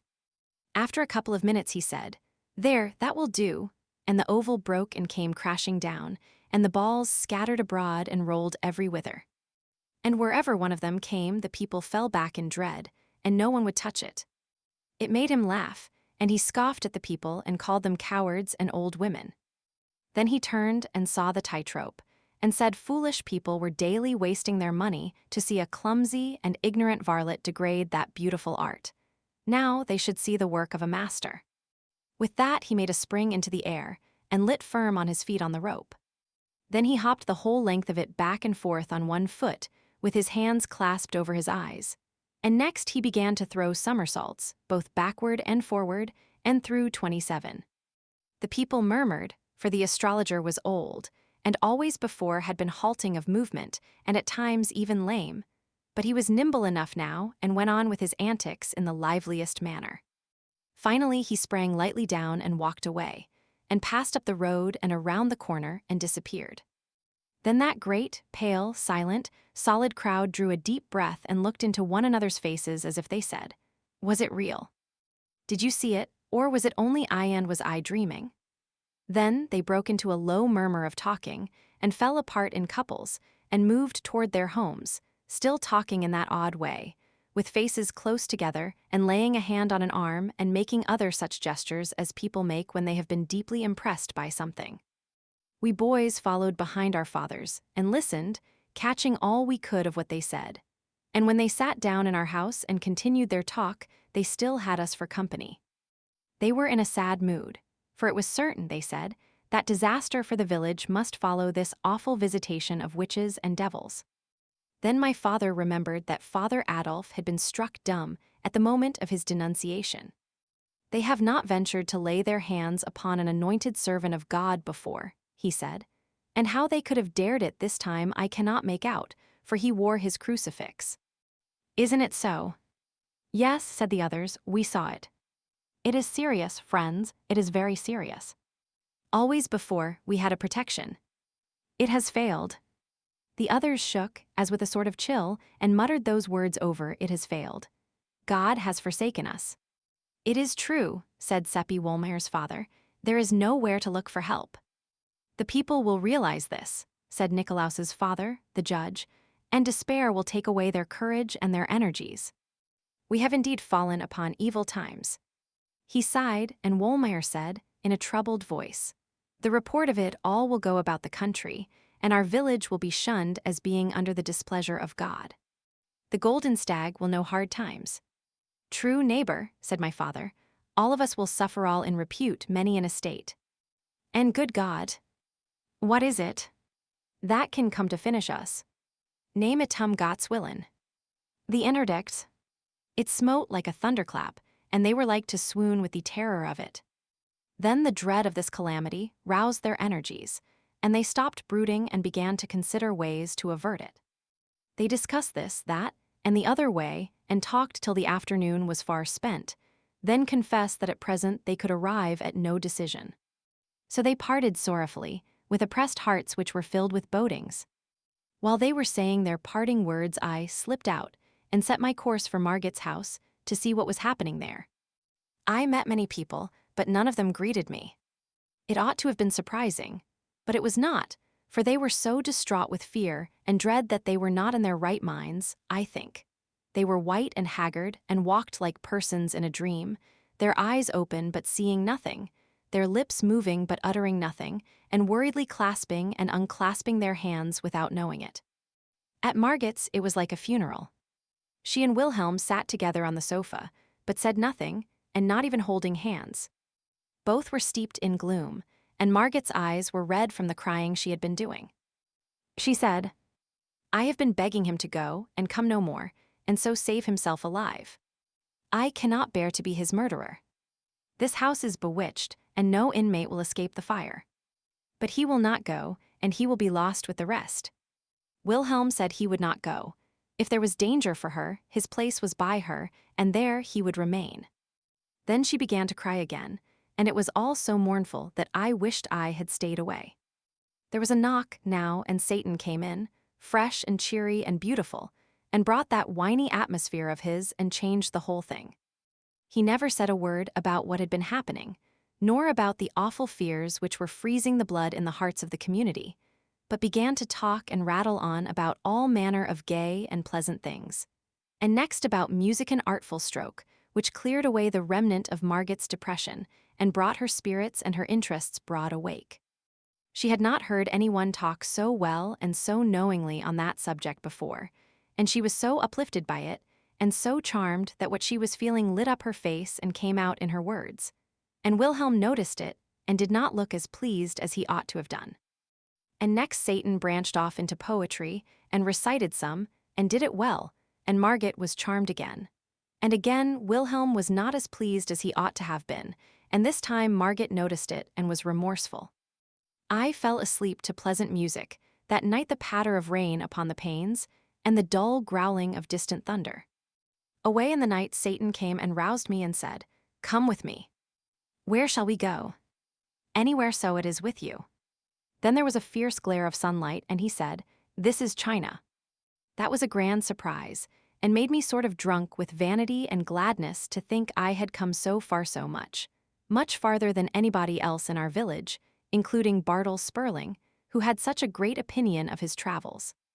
We buzzed around over that empire for more than half an hour, and saw the whole of it. It was wonderful, the spectacles we saw, and some were beautiful, others too horrible to think. For instance, however, I may go into that by and by, and also why Satan chose China for this excursion instead of another place. It would interrupt my tale to do it now. Finally we stopped flitting and lit. We sat upon a mountain commanding a vast landscape of mountain range and gorge and valley and plain and river, with cities and villages slumbering in the sunlight and a glimpse of blue sea on the farther verge. It was a tranquil and dreamy picture, beautiful to the eye and restful to the spirit. If we could only make a change like that whenever we wanted to, the world would be easier to live in than it is. For change of scene shifts the mind's burdens to the other shoulder and banishes old, shop-worn wearinesses from mind and body both. We talked together, and I had the idea of trying to reform Satan and persuade him to lead a better life. I told him about all those things he had been doing, and begged him to be more considerate and stop making people unhappy. I said I knew he did not mean any harm, but that he ought to stop and consider the possible consequences of a thing before launching it in that impulsive and random way of his. Then he would not make so much trouble. He was not hurt by this plain speech. He only looked amused and surprised and said, "What? I do random things. Indeed, I never do. I stop and consider possible consequences. Where is the need? I know what the consequences are going to be always." "Oh, Satan, then how could you do these things?" "Well, I will tell you, and you must understand if you can. You belong to a singular race. Every man is a suffering machine and a happiness machine combined. The two functions work together harmoniously with a fine and delicate precision on the give-and-take principle. For every happiness turned out in the one department, the other stands ready to modify it with a sorrow or a pain, maybe a dozen. In most cases, the man's life is about equally divided between happiness and unhappiness. When this is not the case, the unhappiness predominates always, never the other. Sometimes a man's make and disposition are such that his misery machine is able to do nearly all the business. Such a man goes through life almost ignorant of what happiness is. Everything he touches, everything he does, brings a misfortune upon him. You have seen such people. To that kind of a person, life is not an advantage, is it? It is only a disaster. Sometimes, for an hour's happiness, a man's machinery makes him pay years of misery. Don't you know that? It happens every now and then. I will give you a case or two presently. Now the people of your village are nothing to me, you know that, don't you? I did not like to speak out too flatly, so I said I had suspected it. Well, it is true that they are nothing to me. It is not possible that they should be. The difference between them and me is abysmal, immeasurable. They have no intellect. No intellect. Nothing that resembles it. At a future time, I will examine what man calls his mind and give you the details of that chaos. Then you will see and understand. Men have nothing in common with me. There is no point of contact. They have foolish little feelings and foolish little vanities and impertinences and ambitions. Their foolish little life is but a laugh, a sigh, and extinction, and they have no sense. Only the moral sense. I will show you what I mean. Here is a red spider, not so big as a pin's head.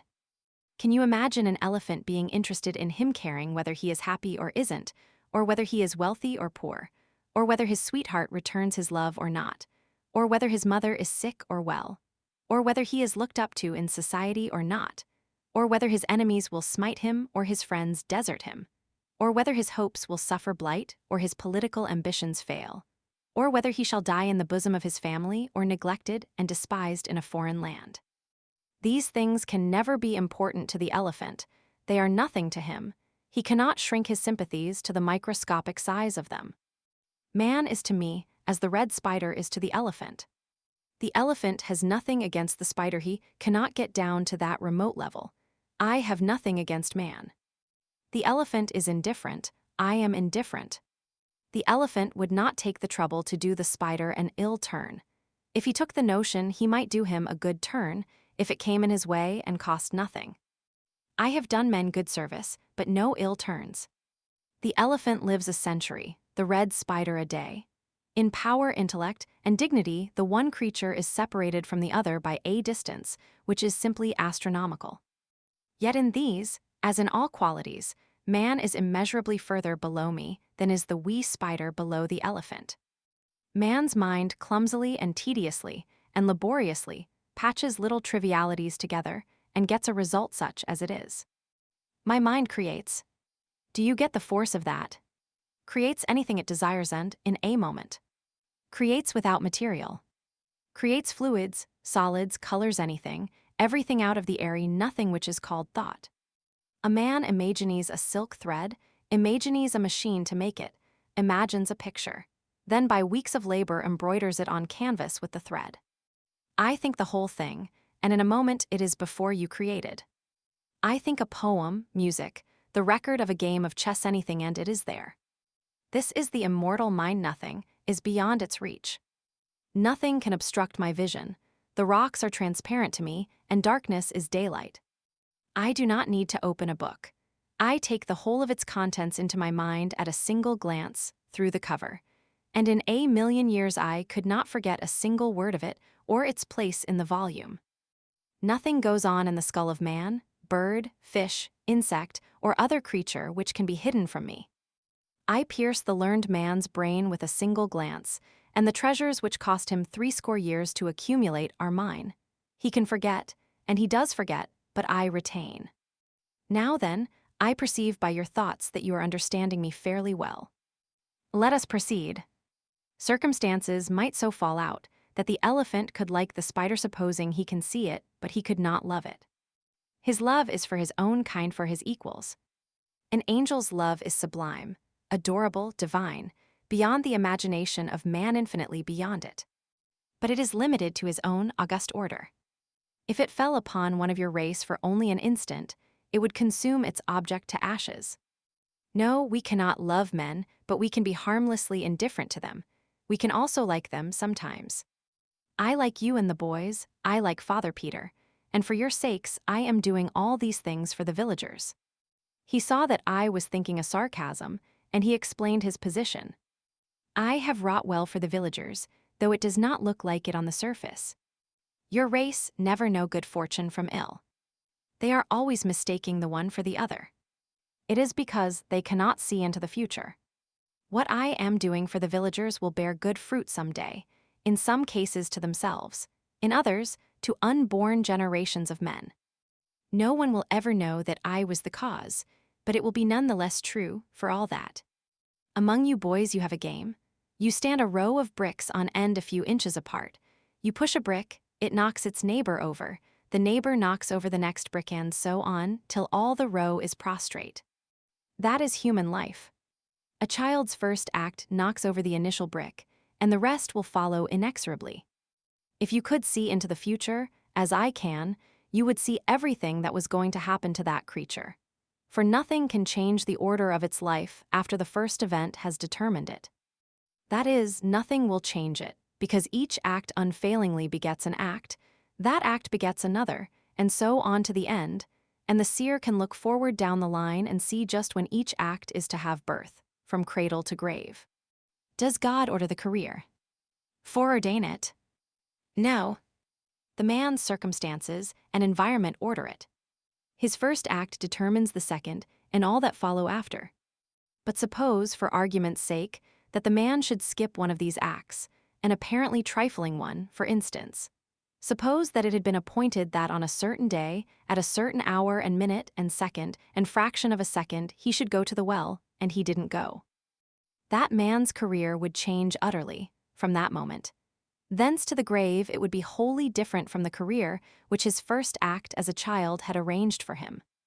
Indeed, it might be that if he had gone to the well he would have ended his career on a throne, and that omitting to do it would set him upon a career that would lead to beggary and a pauper's grave. For instance, if at any time, say, in boyhood Columbus had skipped the triflingest little link in the chain of acts projected and made inevitable by his first childish act, it would have changed his whole subsequent life, and he would have become a priest and died obscure in an Italian village, and America would not have been discovered for 2 centuries afterward. I know this. To skip any one of the billion acts in Columbus's chain would have wholly changed his life. I have examined his billion of possible careers, and in only one of them occurs the discovery of America. You people do not suspect that all of your acts are of one size and importance, but it is true. To snatch at an appointed fly is as big with fate for you as is any other appointed act. As the conquering of a continent, for instance. Yes. Now then, no man ever does drop a link the thing has never happened. Even when he is trying to make up his mind as to whether he will do a thing or not, that itself is a link, an act, and has its proper place in his chain. And when he finally decides an act, that also was the thing which he was absolutely certain to do. You see now that a man will never drop a link in his chain. He cannot. If he made up his mind to try, that project would itself be an unavoidable link of thought bound to occur to him at that precise moment, and made certain by the first act of his babyhood. It seemed so dismal. He is a prisoner for life, I said sorrowfully, and cannot get free. No, of himself, he cannot get away from the consequences of his first childish act. But I can free him. I looked up wistfully. I have changed the careers of a number of your villagers. I tried to thank him, but found it difficult and let it drop.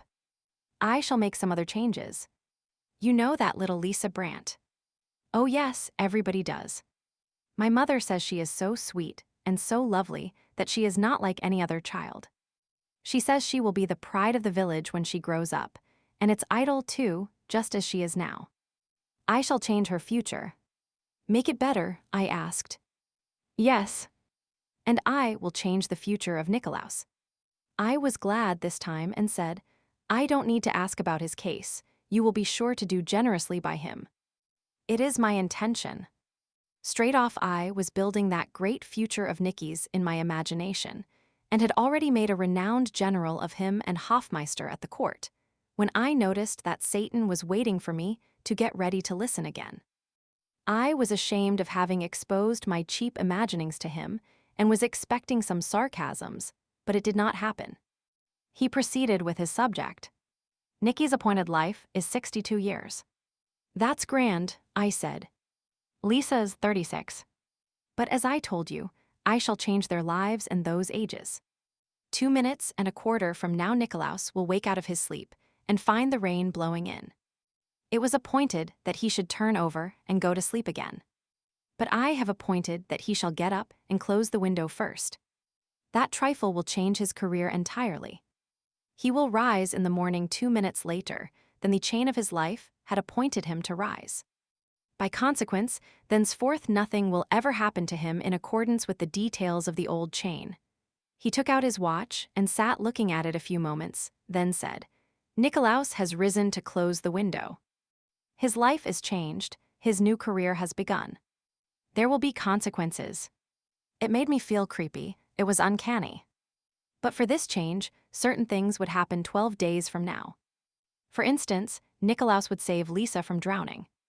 He would arrive on the scene at exactly the right moment 4 minutes past 10, the long-ago appointed instant of time, and the water would be shoal, the achievement easy and certain. But he will arrive some seconds too late now. Lisa will have struggled into deeper water. He will do his best, but both will drown. Oh, Satan! Oh, dear Satan! I cried with the tears rising in my eyes, save them. Don't let it happen.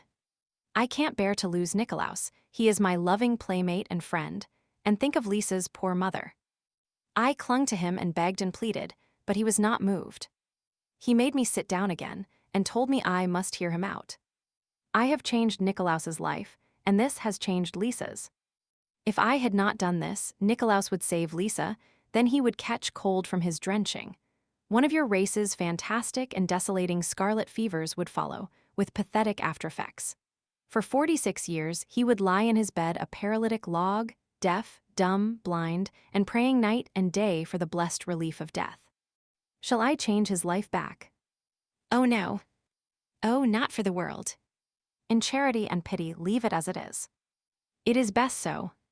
I could not have changed any other link in his life and done him so good a service. He had 1,000,000,000 possible careers, but not one of them was worth living. They were charged full with miseries and disasters. But for my intervention, he would do his brave deed 12 days from now, a deed begun and ended in 6 minutes, and get for all reward those 46 years of sorrow and suffering I told you of. It is one of the cases I was thinking of a while ago when I said that sometimes an act which brings the actor an hour's happiness and self-satisfaction is paid for punished by years of suffering. I wondered what poor little Lisa's early death would save her from. He answered the thought. From 10 years of pain and slow recovery from an accident, and then from 19 years pollution, shame, depravity, crime, ending with death at the hands of the executioner. 12 days hence she will die. Her mother would save her life if she could. Am I not kinder than her mother? Yes, oh, indeed yes, and wiser. Father Peter's case is coming on presently. He will be acquitted through unassailable proofs of his innocence. Why, Satan, how can that be? Do you really think it? Indeed, I know it. His good name will be restored, and the rest of his life will be happy. I can believe it. To restore his good name will have that effect. His happiness will not proceed from that cause. I shall change his life that day, for his good. He will never know his good name has been restored. In my mind and modestly I asked for particulars, but Satan paid no attention to my thought. Next, my mind wandered to the astrologer, and I wondered where he might be. In the moon, said Satan, with a fleeting sound which I believed was a chuckle. I've got him on the cold side of it too. He doesn't know where he is and is not having a pleasant time. Still, it is good enough for him, a good place for his star studies. I shall need him presently. Then I shall bring him back and possess him again. He has a long and cruel and odious life before him, but I will change that, for I have no feeling against him and am quite willing to do him a kindness. I think I shall get him burned. He had such strange notions of kindness. But angels are made so, and do not know any better. Their ways are not like our ways, and besides, human beings are nothing to them. They think they are only freaks. It seems to me odd that he should put the astrologer so far away. He could have dumped him in Germany just as well, where he would be handy. Far away, said Satan. To me, no place is far away. Distance does not exist for me. The sun is less than 100 million miles from here, and the light that is falling upon us has taken 8 minutes to come, but I can make that flight, or any other, in a fraction of time so minute that it cannot be measured by a watch. I have but to think the journey, and it is accomplished. I held out my hand and said, "The light lies upon it. Think it into a glass of wine, Satan." He did it. I drank the wine. "Break the glass," he said. I broke it. There you see it is real. The villagers thought the brass balls were magic stuff and as perishable as smoke. They were afraid to touch them. You are a curious lot, your race. But come along, I have business. I will put you to bed, said and done. Then he was gone, but his voice came back to me through the rain and darkness saying, "Yes, tell Seppi, but no other." It was the answer to my thought. Chapter 8. Sleep would not come. It was not because I was proud of my travels and excited about having been around the big world to China and feeling contemptuous of Bartle Sperling, the traveler, as he called himself, and looked down upon us others because he had been to Vienna once and was the only Esseldorf boy who had made such a journey and seen the world's wonders. At another time that would have kept me awake, but it did not affect me now. No, my mind was filled with Nikolaus. My thoughts ran upon him only, and the good days we had seen together at romps and frolics in the woods and the fields and the river in the long summer days, and skating and sliding in the winter when our parents thought we were in school. And now he was going out of this young life, and the summers and winters would come and go, and we others would rove and play as before, but his place would be vacant. We should see him no more. Tomorrow he would not suspect, but would be as he had always been, and it would shock me to hear him laugh and see him do lightsome and frivolous things. For to me he would be a corpse with waxen hands and dull eyes, and I should see the shroud around his face. And next day he would not suspect, nor the next, and all the time his handful of days would be wasting swiftly away, and that awful thing coming nearer and nearer, his fate closing steadily around him, and no one knowing it but Seppi and me. 12 days only, 12 days. It was awful to think of. I noticed that in my thoughts I was not calling him by his familiar names, Nick and Nicky, but was speaking of him by his full name, and reverently as one speaks of the dead. Also, as incident after incident of our comradeship came thronging into my mind out of the past, I noticed that they were mainly cases where I had wronged him or hurt him, and they rebuked me and reproached me, and my heart was wrung with remorse, just as it is when we remember our unkindnesses to friends who have passed beyond the veil, and we wish we could have them back again, if only for a moment, so that we could go on our knees to them and say, "Have pity and forgive." Once when we were 9 years old, he went a long errand of nearly 2 miles for the fruiterer, who gave him a splendid big apple for reward, and he was flying home with it, almost beside himself with astonishment and delight, and I met him, and he let me look at the apple, not thinking of treachery, and I ran off with it, eating it as I ran, he following me and begging. And when he overtook me, I offered him the core, which was all that was left, and I laughed. Then he turned away, crying, and said he had meant to give it to his little sister. That smote me, for she was slowly getting well of a sickness, and it would have been a proud moment for him to see her joy and surprise and have her caresses. But I was ashamed to say I was ashamed, and only said something rude and mean, to pretend I did not care, and he made no reply in words. But there was a wounded look in his face as he turned away toward his home, which rose before me many times in after years, in the night, and reproached me and made me ashamed again. It had grown dim in my mind, by and by, then it disappeared, but it was back now and not dim. Once at school, when we were 11, I upset my ink and spoiled 4 copybooks, and was in danger of severe punishment. But I put it upon him, and he got the whipping. And only last year I had cheated him in a trade, giving him a large fish hook, which was partly broken through for 3 small sound ones. The first fish he caught broke the hook, but he did not know I was blamable, and he refused to take back one of the small hooks which my conscience forced me to offer him, but said, "A trade is a trade. The hook was bad, but that was not your fault." No, I could not sleep.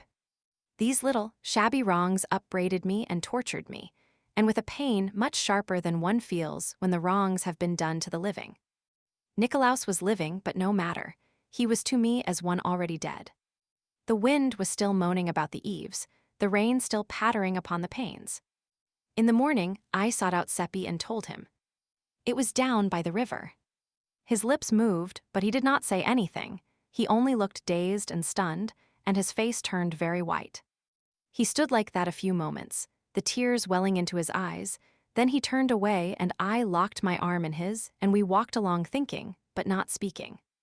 We crossed the bridge and wandered through the meadows and up among the hills and the woods, and at last the talk came and flowed freely, and it was all about Nikolaus and was a recalling of the life we had lived with him. And every now and then Seppi said, as if to himself, 12 days, less than 12 days. We said we must be with him all the time, we must have all of him we could. The days were precious now. Yet we did not go to seek him. It would be like meeting the dead, and we were afraid. We did not say it, but that was what we were feeling. And so it gave us a shock when we turned a curve and came upon Nikolaus face to face. He shouted gaily, Hi. What is the matter? Have you seen a ghost? We couldn't speak, but there was no occasion. He was willing to talk for us all, for he had just seen Satan and was in high spirits about it. Satan had told him about our trip to China, and he had begged Satan to take him a journey, and Satan had promised. It was to be a far journey, and wonderful and beautiful, and Nikolaus had begged him to take us too, but he said no, he would take us someday maybe, but not now. Satan would come for him on the 13th, and Nikolaus was already counting the hours, he was so impatient. That was the fatal day. We were already counting the hours, too. We wandered many a mile, always following paths which had been our favorites from the days when we were little, and always we talked about the old times.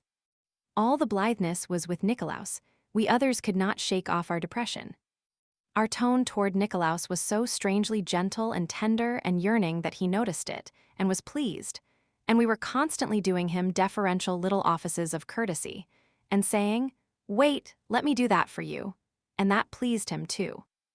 I gave him 7 fish hooks all I hadn't made him take them, and Seppi gave him his new knife and a humming top painted red and yellow atonements for swindles practiced upon him formerly, as I learned later, and probably no longer remembered by Nikolaus now. These things touched him, and he could not have believed that we loved him so, and his pride in it and gratefulness for it cut us to the heart. We were so undeserving of them.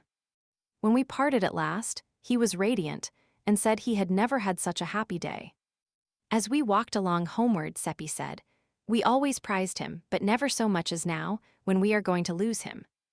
Next day and every day we spent all of our spare time with Nikolaus, and also added to it time which we and he stole from work and other duties, and this cost the 3 of us some sharp scoldings and some threats of punishment. Every morning 2 of us woke with a start and a shudder, saying, as the days flew along, only 10 days left, only 9 days left, only 8, only 7. Always it was narrowing. Always Nikolaus was gay and happy, and always puzzled because we were not. He wore his invention to the bone, trying to invent ways to cheer us up, but it was only a hollow success. He could see that our jollity had no heart in it, and that the laughs we broke into came up against some obstruction or other and suffered damage and decayed into a sigh.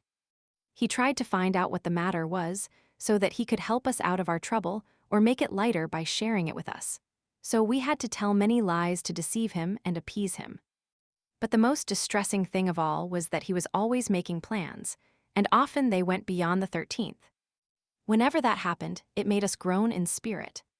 All his mind was fixed upon finding some way to conquer our depression and cheer us up.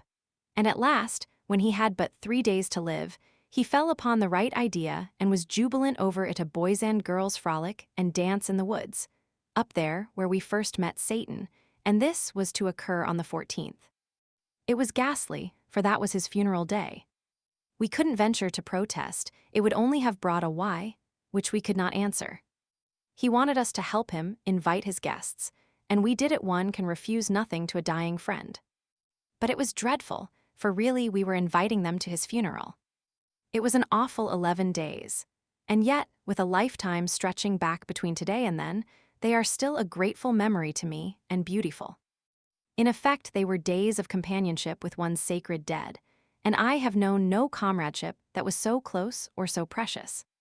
We clung to the hours and the minutes, counting them as they wasted away, and parting with them with that pain and bereavement which a miser feels who sees his hoard filched from him coin by robbers and is helpless to prevent it. When the evening of the last day came, we stayed out too long. Seppi and I were in fault for that.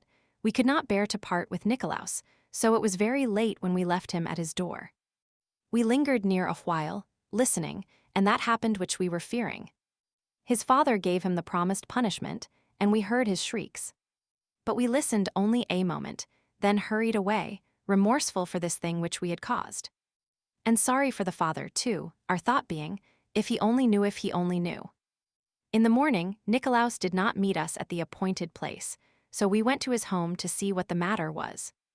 His mother said, "His father is out of all patience with these goings-on, and will not have any more of it. Half the time when Nick is needed, he is not to be found. Then it turns out that he has been gadding around with you too. His father gave him a flogging last night. It always grieved me before, and many's the time I have begged him off and saved him, but this time he appealed to me in vain, for I was out of patience myself. I wish you had saved him just this one time," I said, my voice trembling a little. "It would ease a pain in your heart to remember it some day." She was ironing at the time, and her back was partly toward me. She turned about with a startled or wondering look in her face and said, "What do you mean by that?" I was not prepared and didn't know anything to say, so it was awkward for she kept looking at me, but Seppi was alert and spoke up. "Why, of course it would be pleasant to remember. For the very reason we were out so late was that Nikolaus got to telling how good you are to him, and how he never got whipped when you were by to save him. And he was so full of it, and we were so full of the interest of it, that none of us noticed how late it was getting." "Did he say that?" "Did he?" And she put her apron to her eyes. "You can ask Theodor, he will tell you the same." "It is a dear, good lad, my Nick," she said. "I am sorry I let him get whipped. I will never do it again. To think all the time I was sitting here last night, fretting and angry at him, he was loving me and praising me. Dear, dear, if we could only know. Then we shouldn't ever go wrong, but we are only poor, dumb beasts groping around and making mistakes. I shan't ever think of last night without a pang." She was like all the rest. It seemed as if nobody could open a mouth, in these wretched days, without saying something that made us shiver. They were groping around, and did not know what true, sorrowfully true things they were saying by accident. Seppi asked if Nikolaus might go out with us. "I am sorry," she answered, "but he can't. To punish him further, his father doesn't allow him to go out of the house today. We had a great hope. I saw it in Seppi's eyes. We thought if he cannot leave the house, he cannot be drowned." Seppi asked to make sure. "Must he stay in all day, or only the morning?"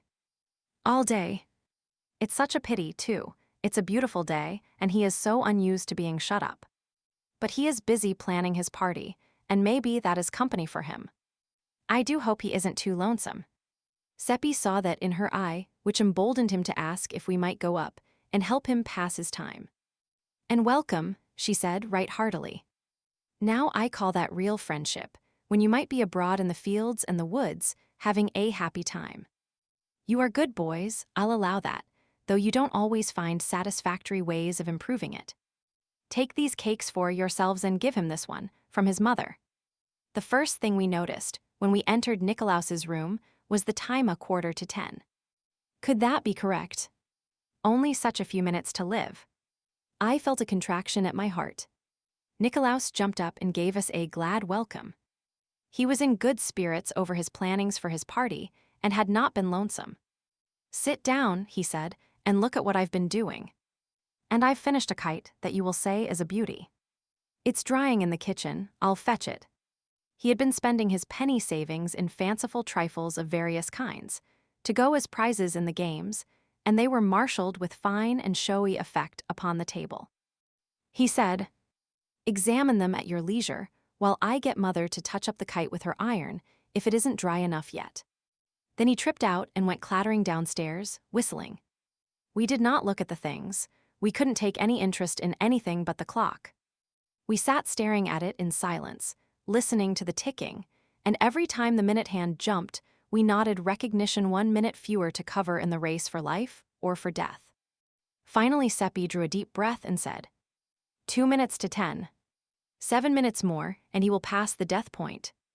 Theodor, he is going to be saved. He's going to. Hush. I'm on needles. Watch the clock and keep still. 5 minutes more. We were panting with the strain and the excitement. Another 3 minutes, and there was a footstep on the stair. Saved, and we jumped up and faced the door. The old mother entered, bringing the kite. Isn't it a beauty, she said. And, dear me, how he has slaved over it ever since daylight, I think, and only finished it a while before you came. She stood it against the wall and stepped back to take a view of it. He drew the pictures his own self, and I think they are very good. The church isn't so very good, I'll have to admit, but look at the bridge. Anyone can recognize the bridge in a minute. He asked me to bring it up. Dear me. It's 7 minutes past 10, and I. But where is he? Oh, he'll be here soon. He's gone out a minute. Gone out? Yes. Just as he came downstairs, little Lisa's mother came in and said the child had wandered off somewhere. And as she was a little uneasy, I told Nicolaus to never mind about his father's orders, go and look her up. Why, how white you two do look. I do believe you are sick. Sit down, I'll fetch something. That cake has disagreed with you. It is a little heavy, but I thought. She disappeared without finishing her sentence, and we hurried at once to the back window and looked toward the river.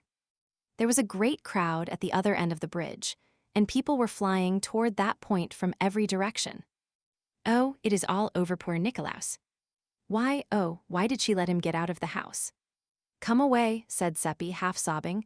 Come quick, we can't bear to meet her. In 5 minutes she will know. But we were not to escape. She came upon us at the foot of the stairs, with her cordials in her hands, and made us come in and sit down and take the medicine. Then she watched the effect, and it did not satisfy her, so she made us wait longer and kept upbraiding herself for giving us the unwholesome cake. Presently the thing happened which we were dreading. There was a sound of tramping and scraping outside, and a crowd came solemnly in, with heads uncovered, and laid the 2 drowned bodies on the bed. Oh my God! That poor mother cried out and fell on her knees, and put her arms about her dead boy and began to cover the wet face with kisses. Oh, it was I that sent him, and I have been his death. If I had obeyed and kept him in the house, this would not have happened. And I am rightly punished. I was cruel to him last night, and him begging me, his own mother, to be his friend. And so she went on, and all the women cried and pitied her, and tried to comfort her. But she could not forgive herself and could not be comforted, and kept on saying if she had not sent him out he would be alive and well now, and she was the cause of his death. It shows how foolish people are when they blame themselves for anything they have done. Satan knows, and he said nothing happens that your first act hasn't arranged to happen and made inevitable. And so, of your own motion, you can't ever alter the scheme or do a thing that will break a link.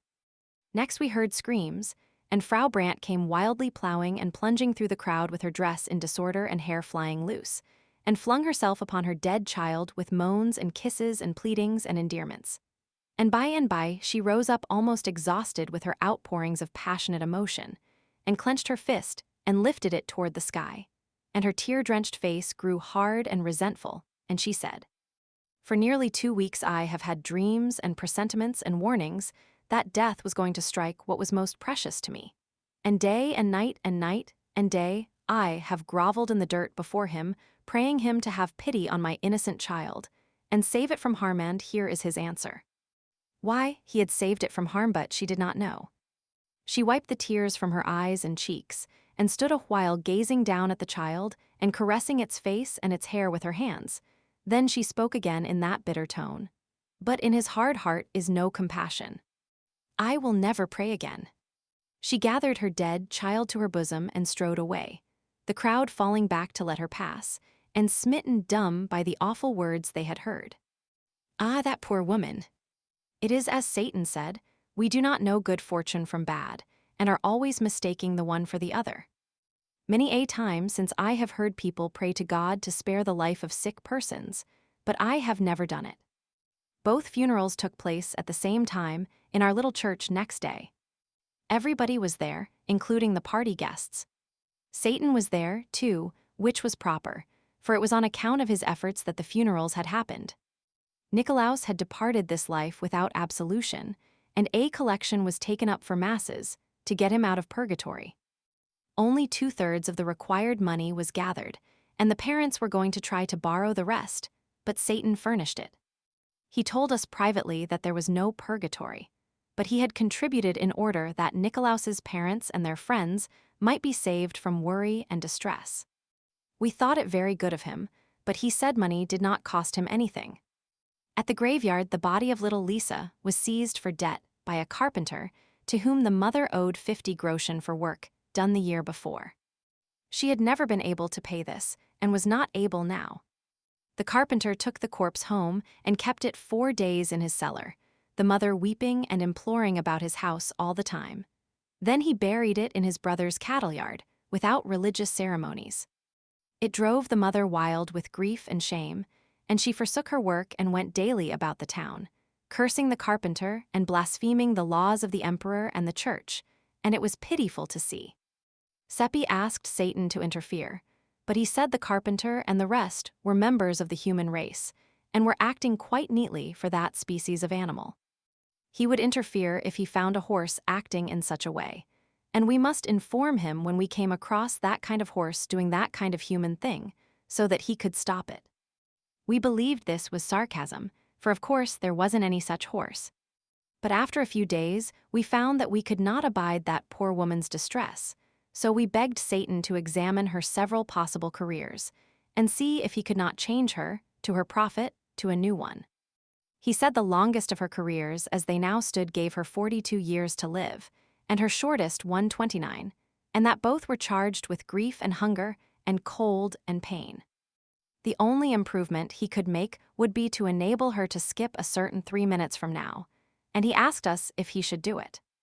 This was such a short time to decide in that we went to pieces with nervous excitement, and before we could pull ourselves together and ask for particulars, he said the time would be up in a few more seconds.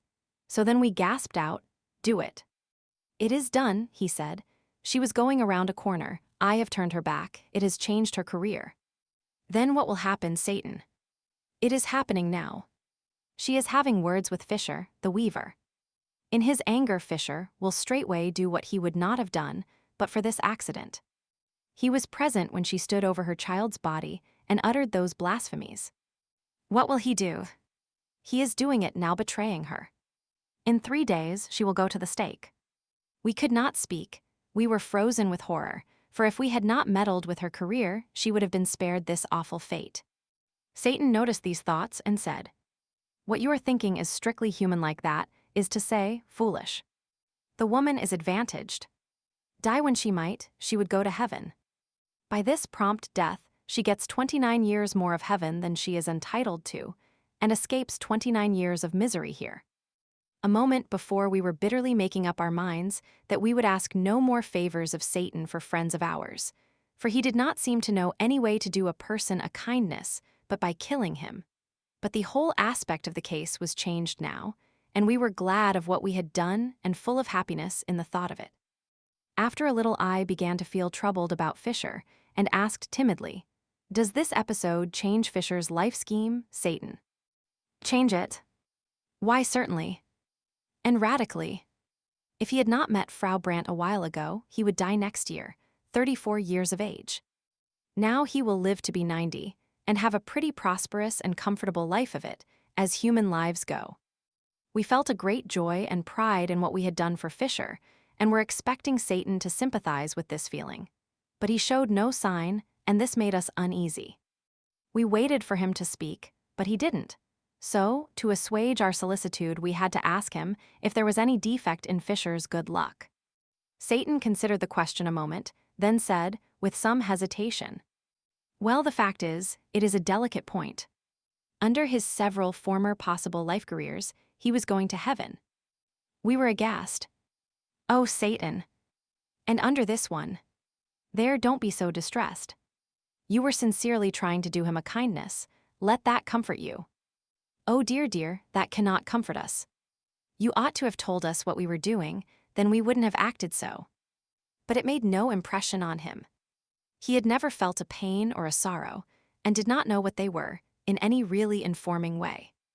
He had no knowledge of them, except theoretically, that is to say, intellectually. And of course, that is no good. One can never get any but a loose and ignorant notion of such things, except by experience. We tried our best to make him comprehend the awful thing that had been done and how we were compromised by it, but he couldn't seem to get hold of it. He said he did not think it important where Fischer went to. In heaven he would not be missed, there were plenty there. We tried to make him see that he was missing the point entirely, that Fischer, and not other people, was the proper one to decide about the importance of it, but it all went for nothing. He said he did not care for Fischer, there were plenty more Fischers. The next minute Fischer went by on the other side of the way, and it made us sick and faint to see him, remembering the doom that was upon him, and we the cause of it. And how unconscious he was that anything had happened to him. You could see by his elastic step and his alert manner that he was well satisfied with himself for doing that hard turn for poor Frau Brandt. He kept glancing back over his shoulder, expectantly. And sure enough, pretty soon Frau Brandt followed after, in charge of the officers and wearing jingling chains. A mob was in her wake, jeering and shouting, "Blasphemer and heretic!" And some among them were neighbors and friends of her happier days.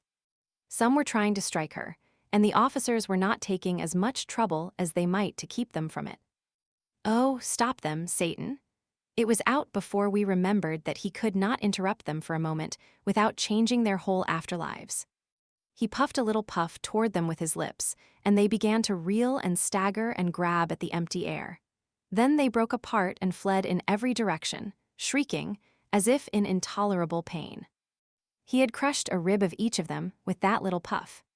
We could not help asking if their life chart was changed. Yes, entirely.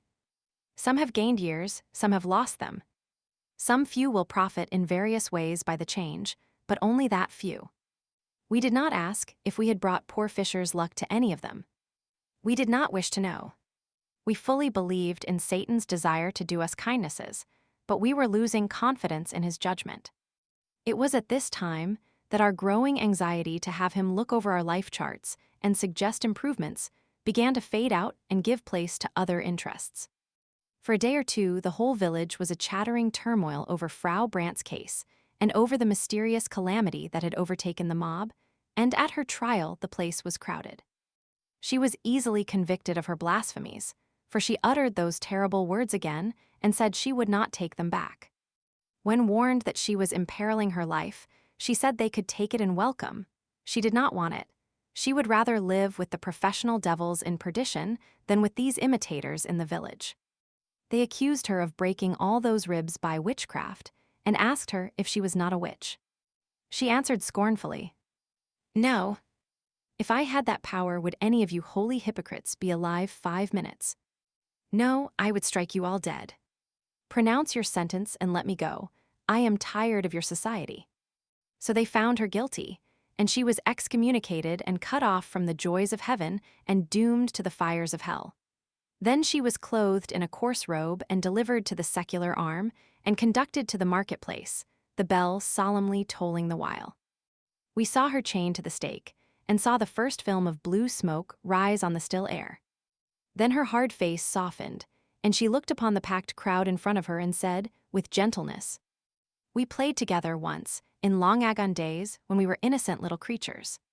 For the sake of that, I forgive you." We went away then, and did not see the fires consume her, but we heard the shrieks, although we put our fingers in our ears.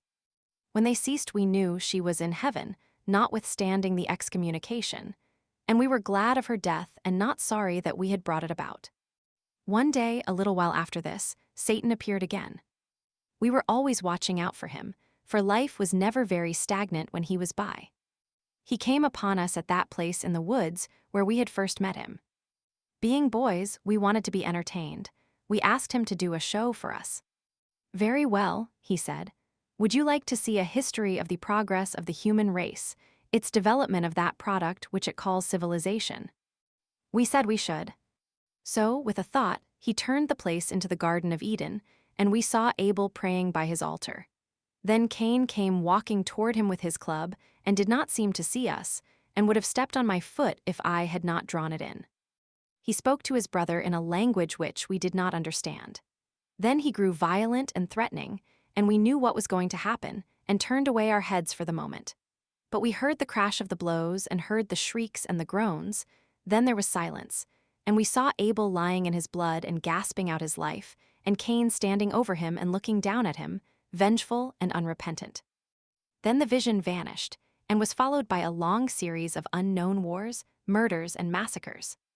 Next we had the flood, and the ark tossing around in the stormy waters, with lofty mountains in the distance showing veiled and dim through the rain. Satan said, "The progress of your race was not satisfactory. It is to have another chance now." The scene changed, and we saw Noah overcome with wine. Next, we had Sodom and Gomorrah, and the attempt to discover 2 or 3 respectable persons there, as Satan described it. Next, Lot and his daughters in the cave. Next came the Hebraic Wars, and we saw the victors massacre the survivors and their cattle, and save the young girls alive and distribute them around. Next we had Yael, and saw her slip into the tent and drive the nail into the temple of her sleeping guest. And we were so close that, when the blood gushed out, it trickled in a little red stream to our feet, and we could have stained our hands in it if we had wanted to. Next we had Egyptian wars, Greek wars, Roman wars, hideous drenchings of the earth with blood. And we saw the treacheries of the Romans toward the Carthaginians, and the sickening spectacle of the massacre of those brave people. Also, we saw Caesar invade Britain, not that those barbarians had done him any harm, but because he wanted their land and desired to confer the blessings of civilization upon their widows and orphans, as Satan explained. Next, Christianity was born. Then ages of Europe passed in review before us, and we saw Christianity and civilization march hand in hand through those ages, leaving famine and death and desolation in their wake, and other signs of the progress of the human race, as Satan observed.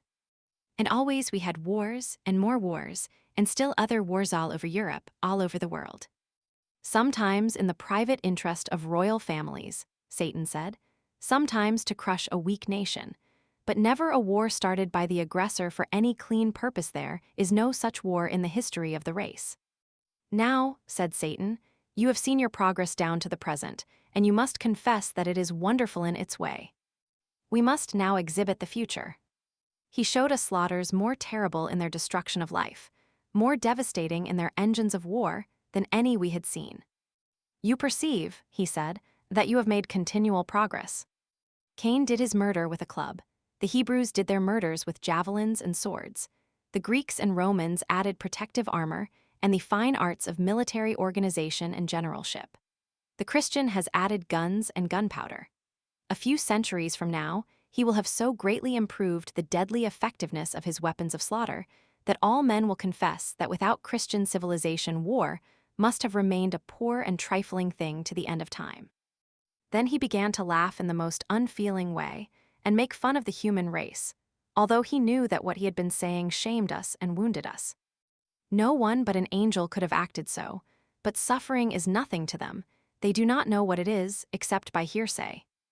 More than once Seppi and I had tried in a humble and diffident way to convert him, and as he had remained silent, we had taken his silence as a sort of encouragement. Necessarily, then, this talk of his was a disappointment to us, for it showed that we had made no deep impression upon him. The thought made us sad, and we knew then how the missionary must feel when he has been cherishing a glad hope and has seen it blighted. We kept our grief to ourselves, knowing that this was not the time to continue our work. Satan laughed his unkind laugh to finish, then he said, "It is a remarkable progress. In 5,000 or 6,000 years, 5 or 6 high civilizations have risen, flourished, commanded the wonder of the world, then faded out and disappeared. And not one of them, except the latest ever, invented any sweeping and adequate way to kill people. They all did their best to kill, being the chiefest ambition of the human race, and the earliest incident in its history, but only the Christian civilization has scored a triumph to be proud of. 2 or 3 centuries from now, it will be recognized that all the competent killers are Christians. Then the pagan world will go to school to the Christian not to acquire his religion, but his guns. The Turk and the Chinaman will buy those to kill missionaries and converts with. By this time, his theater was at work again, and before our eyes nation after nation drifted by, during 2 or 3 centuries, a mighty procession, an endless procession, raging, struggling, wallowing through seas of blood, smothered in battle smoke through which the flags glinted and the red jets from the cannon darted. And always we heard the thunder of the guns and the cries of the dying. "And what does it amount to?" said Satan with his evil chuckle. "Nothing at all. You gain nothing, you always come out where you went in." For 1,000,000 years, the race has gone on monotonously propagating itself, and monotonously reperforming this dull nonsense to what end? No wisdom can guess. Who gets a profit out of it? Nobody but a parcel of usurping little monarchs and nobilities who despise you, would feel defiled if you touch them, would shut the door in your face if you proposed to call. Whom you slave for, fight for, die for, and are not ashamed of it but proud. Whose existence is a perpetual insult to you, and you are afraid to resent it. Who are mendicants supported by your alms, yet assume toward you the airs of benefactor toward beggar.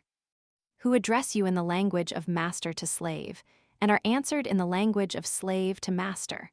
Who are worshipped by you with your mouth, while in your heart if you have one you despise yourselves for it. The first man was a hypocrite and a coward, qualities which have not yet failed in his line. It is the foundation upon which all civilizations have been built. Drink to their perpetuation. Drink to their augmentation. Drink to, then he saw by our faces how much we were hurt, and he cut his sentence short and stopped chuckling, and his manner changed. He said gently, "No, we will drink one another's health and let civilization go.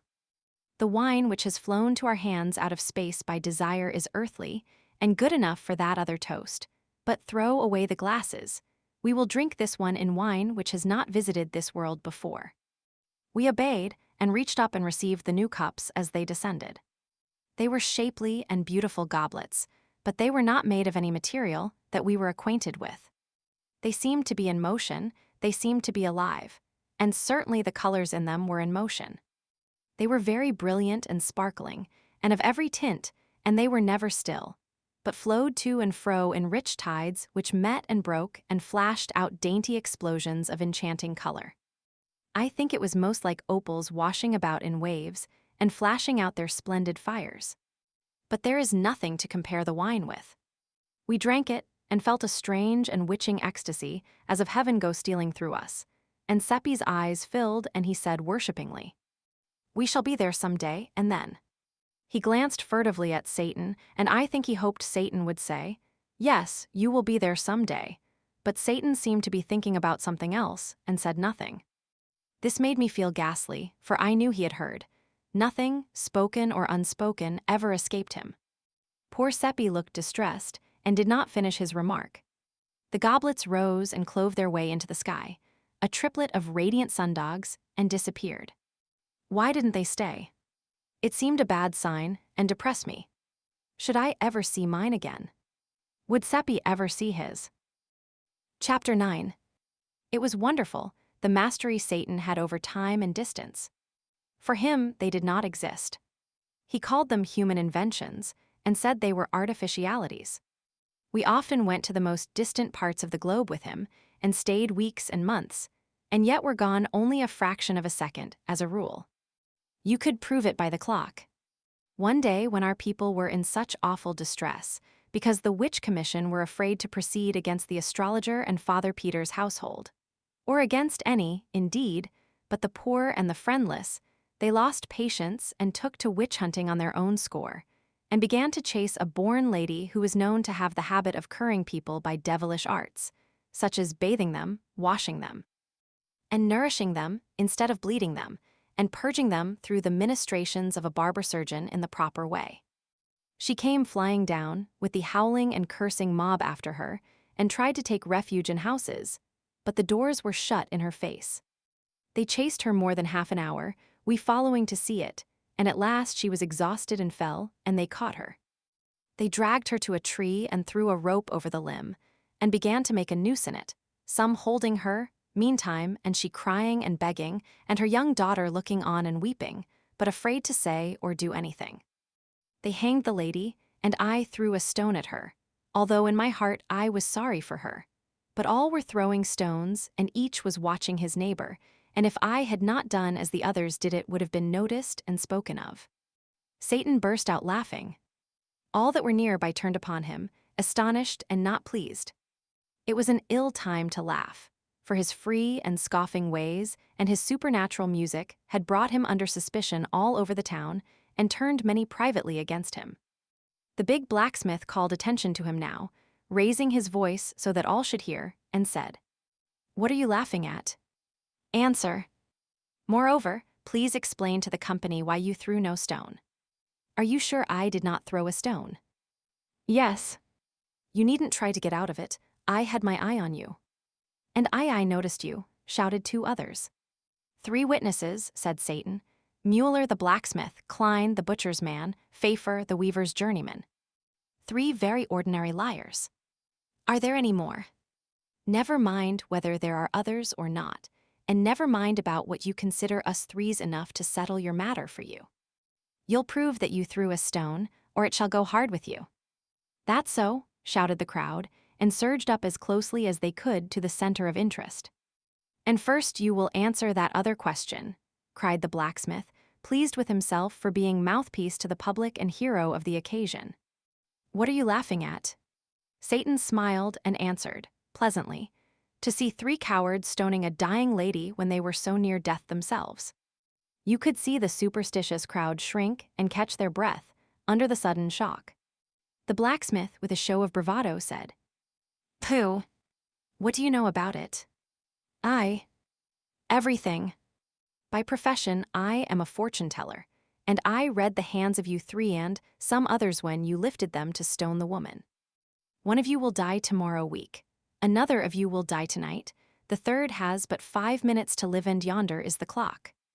It made a sensation. The faces of the crowd blanched and turned mechanically toward the clock. The butcher and the weaver seemed smitten with an illness, but the blacksmith braced up and said, with spirit, "It is not long to wait for prediction number 1. If it fails, young master, you will not live a whole minute after, I promise you that." No one said anything. All watched the clock in a deep stillness which was impressive. When 4.5 minutes were gone, the blacksmith gave a sudden gasp and clapped his hands upon his heart, saying, "Give me breath.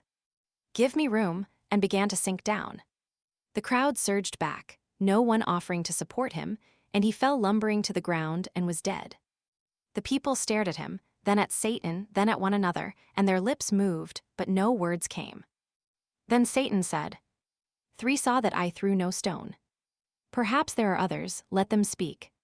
It struck a kind of panic into them, and although no one answered him, many began to violently accuse one another, saying, "You said he didn't throw," and getting for reply, "It is a lie, and I will make you eat it." And so in a moment they were in a raging and noisy turmoil, and beating and banging one another. And in the midst was the only indifferent one, the dead lady hanging from her rope, her troubles forgot, her spirit at peace.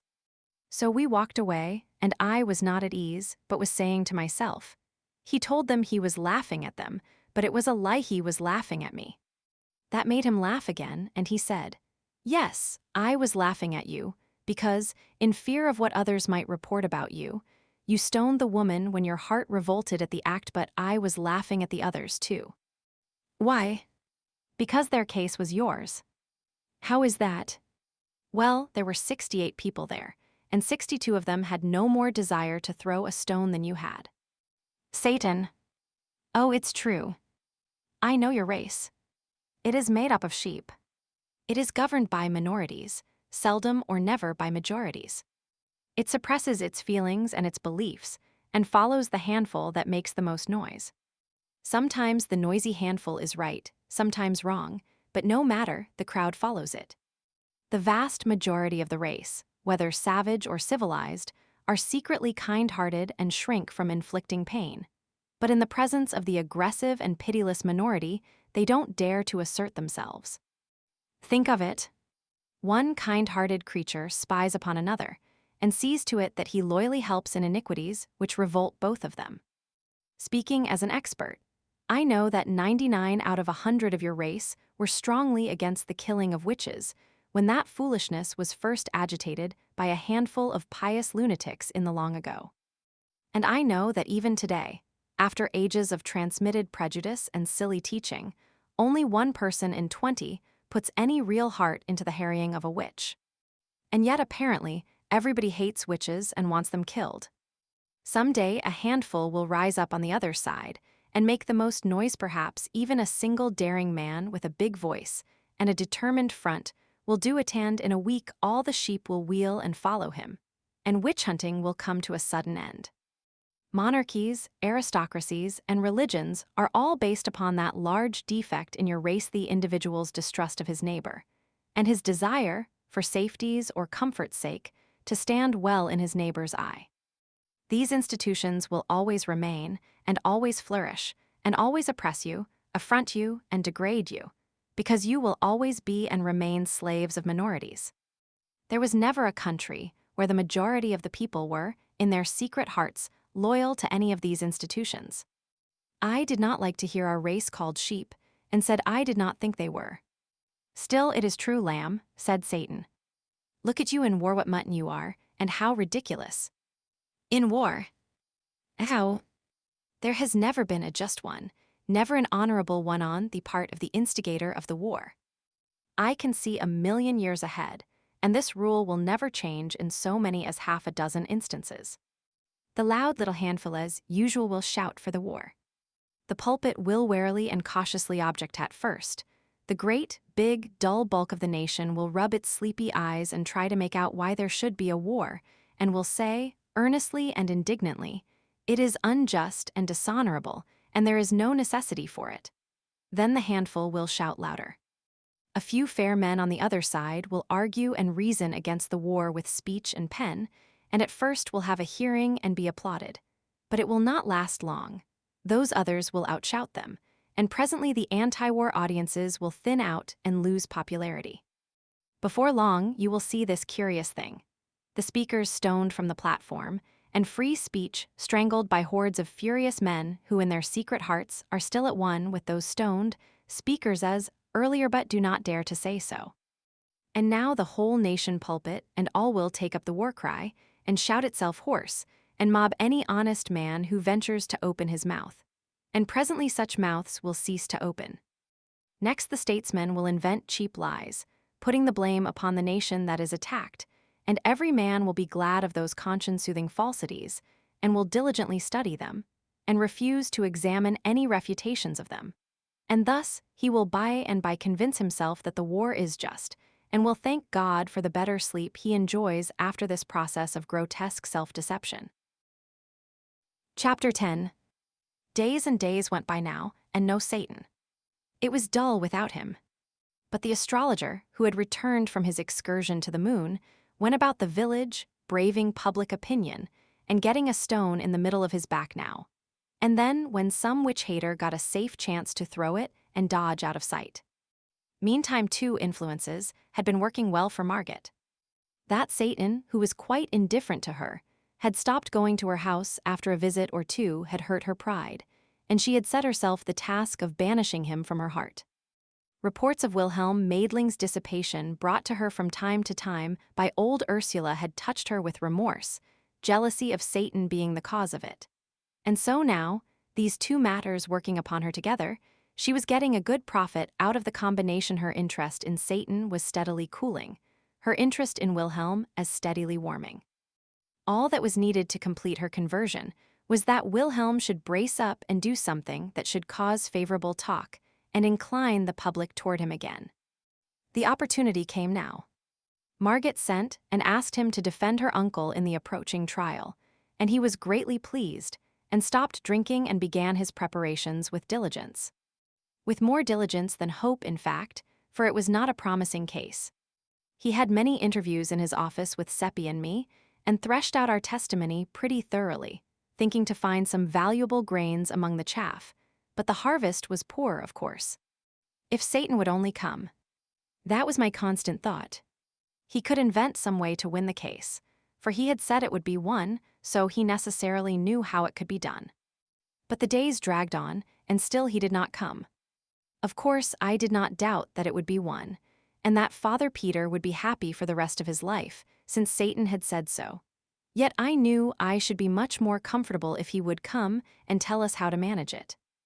It was getting high time for Father Peter to have a saving change toward happiness, for by general report he was worn out with his imprisonment and the ignominy that was burdening him, and was like to die of his miseries unless he got relief soon. At last the trial came on, and the people gathered from all around to witness it, among them many strangers from considerable distances. Yes, everybody was there except the accused. He was too feeble in body for the strain. But Marget was present, and keeping up her hope and her spirit the best she could. The money was present too. It was emptied on the table, and was handled and caressed and examined by such as were privileged. The astrologer was put in the witness box. He had on his best hat and robe for the occasion. Question: you claim that this money is yours. Answer: I do. Q: how did you come by it? A: I found the bag in the road when I was returning from a journey. Q: when? A: more than 2 years ago. Q: what did you do with it? A: I brought it home and hid it in a secret place in my observatory, intending to find the owner if I could. Q: you endeavored to find him. A: I made diligent inquiry during several months, but nothing came of it. Q: and then? A: I thought it not worthwhile to look further, and was minded to use the money in finishing the wing of the foundling asylum connected with the priory and nunnery. So I took it out of its hiding place and counted it to see if any of it was missing. And then? Q: why do you stop? Proceed. A: I am sorry to have to say this, but just as I had finished and was restoring the bag to its place, I looked up and there stood Father Peter behind me. Several murmured, that looks bad, but others answered, ah, but he is such a liar. Q: that made you uneasy. A: no, I thought nothing of it at the time, for Father Peter often came to me unannounced to ask for a little help in his need. Marget blushed crimson at hearing her uncle falsely and impudently charged with begging, especially from one he had always denounced as a fraud, and was going to speak, but remembered herself in time and held her peace. Q: proceed. A: in the end, I was afraid to contribute the money to the foundling asylum, but elected to wait yet another year and continue my inquiries. When I heard of Father Peter's find, I was glad, and no suspicion entered my mind. When I came home a day or two later and discovered that my own money was gone, I still did not suspect, until 3 circumstances connected with Father Peter's good fortune struck me as being singular coincidences. Q: pray name them. A: Father Peter had found his money in a path, I had found mine in a road. Father Peter's find consisted exclusively of gold ducats, mine also. Father Peter found 1,107 ducats, I, exactly the same. This closed his evidence, and certainly it made a strong impression on the house. One could see that. Wilhelm Maidling asked him some questions, then called us boys, and we told our tale. It made the people laugh, and we were ashamed. We were feeling pretty badly anyhow, because Wilhelm was hopeless and showed it. He was doing as well as he could, poor young fellow, but nothing was in his favor, and such sympathy as there was now plainly not with his client. It might be difficult for court and people to believe the astrologer's story, considering his character, but it was almost impossible to believe Father Peter's. We were already feeling badly enough, but when the astrologer's lawyer said he believed he would not ask us any questions, for our story was a little delicate, and it would be cruel for him to put any strain upon it, everybody tittered, and it was almost more than we could bear. Then he made a sarcastic little speech, and got so much fun out of our tale, and it seemed so ridiculous and childish and every way impossible and foolish, that it made everybody laugh till the tears came. And at last Marget could not keep up her courage any longer, but broke down and cried, and I was so sorry for her. Now I noticed something that braced me up. It was Satan standing alongside of Wilhelm. And there was such a contrast. Satan looked so confident, had such a spirit in his eyes and face, and Wilhelm looked so depressed and despondent. We too were comfortable now, and judged that he would testify and persuade the bench, and the people that black was white and white black, or any other color he wanted it. We glanced around to see what the strangers in the house thought of him, for he was beautiful, stunning, in fact, but no one was noticing him. So we knew by that he was invisible. The lawyer was saying his last words, and while he was saying them, Satan began to melt into Wilhelm. He melted into him and disappeared, and then there was a change when his spirit began to look out of Wilhelm's eyes. That lawyer finished quite seriously and with dignity. He pointed to the money and said, "The love of it is the root of all evil. There it lies, the ancient tempter, newly red with the shame of its latest victory, the dishonor of a priest of God and his two poor juvenile helpers in crime. If it could but speak, let us hope that it would be constrained to confess that of all its conquests, this was the basest and the most pathetic." He sat down. Wilhelm rose and said, "From the testimony of the accuser I gather that he found this money in a road more than 2 years ago. Correct me, sir, if I misunderstood you." The astrologer said his understanding of it was correct. And the money so found was never out of his hands thenceforth up to a certain definite date, the last day of last year. Correct me, sir, if I am wrong. The astrologer nodded his head. Wilhelm turned to the bench and said, "If I prove that this money here was not that money, then it is not his." "Certainly not, but this is irregular. If you had such a witness, it was your duty to give proper notice of it and have him here too." He broke off and began to consult with the other judges. Meantime, that other lawyer got up excited and began to protest against allowing new witnesses to be brought into the case at this late stage. The judges decided that his contention was just and must be allowed. "But this is not a new witness," said Wilhelm. "It has already been partly examined. I speak of the coin." "The coin? What can the coin say?" "It can say it is not the coin that the astrologer once possessed. It can say it was not in existence last December. By its date it can say this." And it was so. There was the greatest excitement in the court, while that lawyer and the judges were reaching for coins and examining them and exclaiming. And everybody was full of admiration of Wilhelm's brightness in happening to think of that neat idea. At last order was called, and the court said, "All of the coins but 4 are of the date of the present year." The court tenders its sincere sympathy to the accused, and its deep regret that he, an innocent man, through an unfortunate mistake, has suffered the undeserved humiliation of imprisonment and trial. The case is dismissed. So the money could speak after all, though that lawyer thought it couldn't. The court rose, and almost everybody came forward to shake hands with Marget and congratulate her, and then to shake with Wilhelm and praise him. And Satan had stepped out of Wilhelm and was standing around looking on full of interest, and people walking through him every which way, not knowing he was there. And Wilhelm could not explain why he only thought of the date on the coins at the last moment instead of earlier. He said it just occurred to him all of a sudden like an inspiration, and he brought it right out without any hesitation. For, although he didn't examine the coins, he seemed, somehow, to know it was true. That was honest of him and like him. Another would have pretended he had thought of it earlier and was keeping it back for a surprise.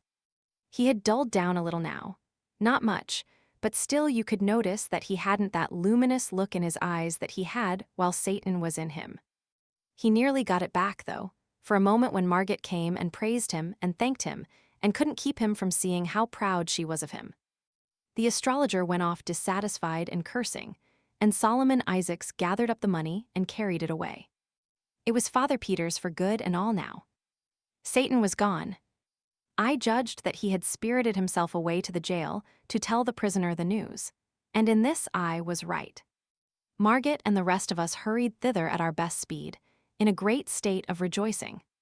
Well, what Satan had done was this. He had appeared before that poor prisoner, exclaiming, "The trial is over, and you stand forever disgraced as a thief by verdict of the court." The shock unseated the old man's reason. When we arrived, 10 minutes later, he was parading pompously up and down and delivering commands to this and that and the other constable or jailer, and calling them Grand Chamberlain, and Prince this and Prince that, and Admiral of the Fleet, Field Marshal in command, and all such fustian, and was as happy as a bird. He thought he was emperor. Marget flung herself on his breast and cried, and indeed everybody was moved almost to heartbreak. He recognized Marget, but could not understand why she should cry. He patted her on the shoulder and said, "Don't do it, dear. Remember, there are witnesses, and it is not becoming in the crown princess. Tell me your trouble, it shall be mended. There is nothing the emperor cannot do." Then he looked around and saw old Ursula with her apron to her eyes. He was puzzled at that and said, "And what is the matter with you?" Through her sobs she got out words explaining that she was distressed to see him, so. He reflected over that a moment, then muttered, as if to himself, "A singular old thing, the Dowager Duchess means well, but is always snuffling and never able to tell what it is about. It is because she doesn't know." His eyes fell on Wilhelm. "Prince of India," he said, "I divine that it is you that the crown princess is concerned about. Her tears shall be dried. I will no longer stand between you. She shall share your throne, and between you shall inherit mine. There, little lady, have I done well? You can smile now, isn't it so?" He petted Marget and kissed her, and was so contented with himself, and with everybody that he could not do enough for us all, but began to give away kingdoms and such things right and left, and the least that any of us got was a principality. And so at last, being persuaded to go home, he marched in imposing state, and when the crowds along the way saw how it gratified him to be hurrahed at, they humored him to the top of his desire, and he responded with condescending bows and gracious smiles, and often stretched out a hand and said, "Bless you, my people." As pitiful a sight as ever I saw. And Marget and old Ursula crying all the way. On my road home I came upon Satan, and reproached him with deceiving me with that lie. He was not embarrassed, but said, quite simply and composedly, "Ah, you mistake, it was the truth. I said he would be happy the rest of his days, and he will, for he will always think he is the emperor, and his pride in it and his joy in it will endure to the end. He is now, and will remain, the one utterly happy person in this empire. But the method of it, Satan, the method. Couldn't you have done it without depriving him of his reason?" It was difficult to irritate Satan, but that accomplished it. "What an ass you are," he said. "Are you so unobservant as not to have found out that sanity and happiness are an impossible combination? No sane man can be happy, for to him life is real, and he sees what a fearful thing it is. Only the mad can be happy, and not many of those. The few that imagine themselves kings or gods are happy, the rest are no happier than the sane. Of course, no man is entirely in his right mind at any time, but I have been referring to the extreme cases. I have taken from this man that trumpery thing which the race regards as a mind. I have replaced his tin life with a silver-gilt fiction. You see the result and you criticize. I said I would make him permanently happy, and I have done it. I have made him happy by the only means possible to his race, and you are not satisfied." He heaved a discouraged sigh and said, "It seems to me that this race is hard to please." There it was, you see. He didn't seem to know any way to do a person a favor, except by killing him or making a lunatic out of him. I apologized as well as I could, but privately I did not think much of his processes at that time. Satan was accustomed to say that our race lived a life of continuous and uninterrupted self-deception. It duped itself from cradle to grave with shams and delusions which it mistook for realities, and this made its entire life a sham. Of the score of fine qualities which it imagined it had and was vain of, it really possessed hardly one. It regarded itself as gold and was only brass. One day when he was in this vein, he mentioned a detail the sense of humor. I cheered up then and took issue. I said we possessed it. There spoke the race, he said, always ready to claim what it hasn't got and mistake its ounce of brass filings for a ton of gold dust. You have a mongrel perception of humor, nothing more. A multitude of you possess that. This multitude see the comic side of 1,000 low-grade and trivial things broad incongruities, mainly grotesqueries, absurdities, evokers of the horse laugh. The 10,000 high-grade comicalities which exist in the world are sealed from their dull vision. Will a day come when the race will detect the funniness of these juvenilities and laugh at them and, by laughing at them, destroy them? For your race, in its poverty, has unquestionably one really effective weapon: laughter. Power, money, persuasion, supplication, persecution, these can lift at a colossal humbug, push it, a little weaken it, a little, century by century. But only laughter can blow it to rags and atoms at a blast. Against the assault of laughter, nothing can stand. You are always fussing and fighting with your other weapons. Do you ever use that one?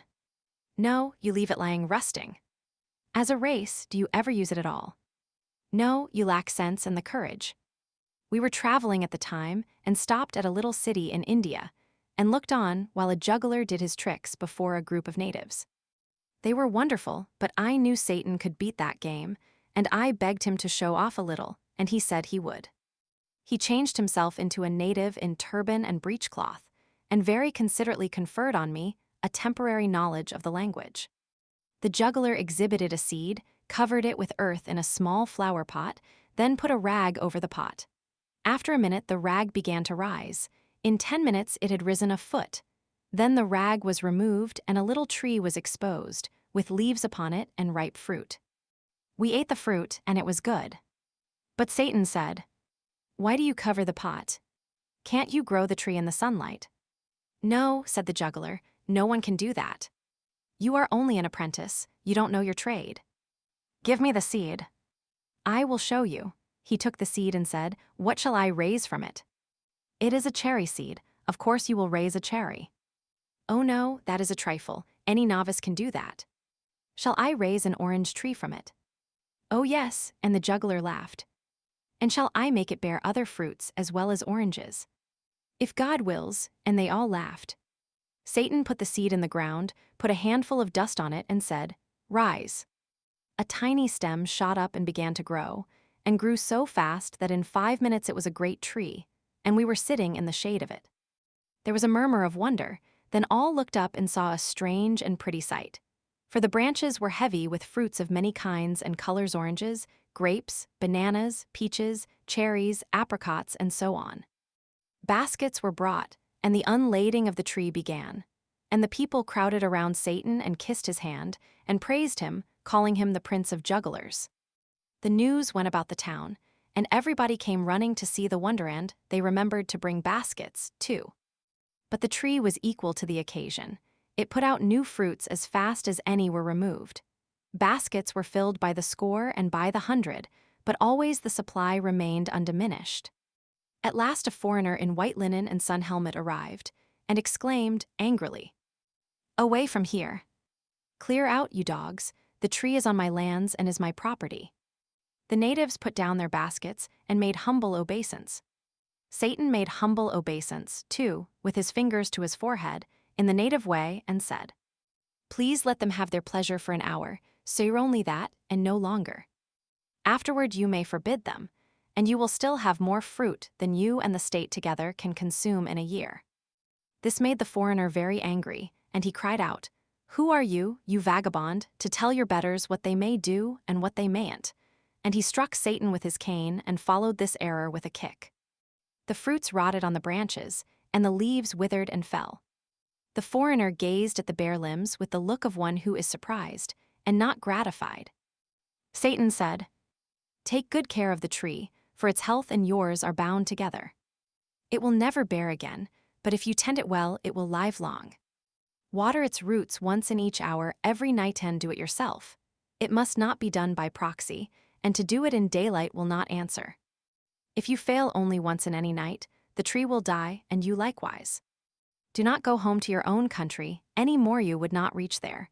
Make no business or pleasure engagements which require you to go outside your gate at night. You cannot afford the risk.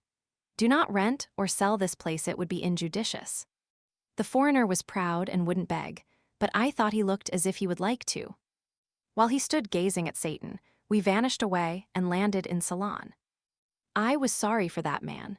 Sorry Satan hadn't been his customary self and killed him or made him a lunatic. It would have been a mercy. Satan overheard the thought and said, I would have done it but for his wife, who has not offended me. She is coming to him, presently from their native land, Portugal. She is well, but has not long to live, and has been yearning to see him and persuade him to go back with her next year. She will die without knowing he can't leave that place. He won't tell her. He will not trust that secret with anyone. He will reflect that it could be revealed in sleep, in the hearing of some Portuguese guest's servant some time or other. Did none of those natives understand what you said to him? None of them understood, but he will always be afraid that some of them did. That fear will be torture to him, for he has been a harsh master to them. In his dreams, he will imagine them chopping his tree down. That will make his days uncomfortable. I have already arranged for his nights. It grieved me, though not sharply, to see him take such a malicious satisfaction in his plans for this foreigner. Does he believe what you told him, Satan? He thought he didn't, but our vanishing helped. The tree, where there had been no tree before that, helped. The insane and uncanny variety of fruits, the sudden withering, all these things are helps. Let him think as he may, reason as he may, one thing is certain, he will water the tree. But between this and night, he will begin his changed career with a very natural precaution for him. What is that? He will fetch a priest to cast out the tree's devil. You are such a humorous race and don't suspect it. Will he tell the priest? No. He will say a juggler from Bombay created it, and that he wants the juggler's devil driven out of it, so that it will thrive and be fruitful again. The priest's incantations will fail. Then the Portuguese will give up that scheme and get his watering pot ready. But the priest will burn the tree. I know it, he will not allow it to remain. Yes, and anywhere in Europe he would burn the man too. But in India, the people are civilized, and these things will not happen. The man will drive the priest away and take care of the tree. I reflected a little, then said, Satan, you have given him a hard life, I think. Comparatively. It must not be mistaken for a holiday. We flitted from place to place around the world as we had done before, Satan showing me 100 wonders, most of them reflecting in some way the weakness and triviality of our race. He did this now every few days, not out of malice. I am sure of that. It only seemed to amuse and interest him, just as a naturalist might be amused and interested by a collection of ants. Chapter 11. For as much as a year Satan continued these visits, but at last he came less often, and then for a long time he did not come at all. This always made me lonely and melancholy. I felt that he was losing interest in our tiny world and might at any time abandon his visits entirely. When one day he finally came to me, I was overjoyed, but only for a little while. He had come to say goodbye, he told me, and for the last time. He had investigations and undertakings in other corners of the universe. He said that would keep him busy for a longer period than I could wait for his return. And you are going away and will not come back anymore. Yes, he said. We have comraded long together, and it has been pleasant for both. But I must go now, and we shall not see each other anymore. In this life, Satan, but in another. We shall meet in another, surely. Then, all tranquilly and soberly, he made the strange answer, there is no other. A subtle influence blew upon my spirit from his, bringing with it a vague, dim, but blessed and hopeful feeling that the incredible words might be true, even must be true. Have you never suspected this, Theodore? No. How could I? But if it can only be true. It is true. A gust of thankfulness rose in my breast, but a doubt checked it before it could issue in words, and I said, But we have seen that future life, seen it in its actuality, and so. It was a vision, it had no existence. I could hardly breathe for the great hope that was struggling in me. A vision, a Romans 6. Life itself is only a vision, a dream. It was electrical. By God. I had had that very thought 1,000 times in my musings. Nothing exists, all is a dream. God manned the world, the sun, the moon, the wilderness of stars, a dream, all a dream, they have no existence. Nothing exists save empty space and you. I. And you are not, you have no body, no blood, no bones, you are but a thought. I myself have no existence. I am but a dream, your dream, creature of your imagination. In a moment you will have realized this, then you will banish me from your visions, and I shall dissolve into the nothingness out of which you made me. I am perishing already, I am failing, I am passing away. In a little while you will be alone in shoreless space, to wander its limitless solitudes without friend or comrade, forever, for you will remain a thought, the only existent thought, and by your nature inextinguishable, indestructible. But I, your poor servant, have revealed you to yourself and set you free. Dream other dreams, and better. Strain, that you should not have suspected years ago, centuries, ages, eons ago, for you have existed, companionless, through all the eternities. Strange, indeed, that you should not have suspected that your universe and its contents were only dreams, visions, fiction. Strange, because they are so frankly and hysterically insane, like all dreams. A God who could make good children as easily as bad, yet preferred to make bad ones, who could have made every one of them happy, yet never made a single happy one, who made them prize their bitter life, yet stingily cut it short, who gave his angels eternal happiness unearned, yet required his other children to earn it, who gave his angels painless lives, yet cursed his other children with biting miseries and maladies of mind and body, who mouths justice and invented hell mouths mercy and invented hell mouths golden rules, and forgiveness multiplied by 70 times 7, and invented hell, who mouths morals to other people and has none himself, who frowns upon crimes, yet commits them all, who created man without invitation, then tries to shuffle the responsibility for man's acts upon man, instead of honorably placing it where it belongs, upon himself, and finally, with altogether divine obtuseness, invites this poor, abused slave to worship him. You perceive now that these things are all impossible except in a dream. You perceive that they are pure and puerile insanities, the silly creations of an imagination that is not conscious of its freaks in a word, that they are a dream, and you the maker of it. The dream marks are all present, you should have recognized them earlier. It is true that which I have revealed to you. There is no God, no universe, no human race, no earthly life, no heaven, no hell. It is all a dream, a grotesque and foolish dream. Nothing exists but you. And you are but a thought, a vagrant thought, a useless thought, a homeless thought, wandering forlorn among the empty eternities. He vanished and left me appalled, for I knew and realized that all he had said was true. A fable. Once upon a time, an artist who had painted a small and very beautiful picture placed it so that he could see it in the mirror. He said, "This doubles the distance and softens it, and it is twice as lovely as it was before." The animals out in the woods heard of this through the house cat, who was greatly admired by them because he was so learned, and so refined and civilized, and so polite and high-bred, and could tell them so much which they didn't know before and were not certain about afterward. They were much excited about this new piece of gossip, and they asked questions so as to get at a full understanding of it. They asked what a picture was, and the cat explained. "It is a flat thing," he said, "wonderfully flat, marvelously flat, enchantingly flat and elegant. And oh, so beautiful."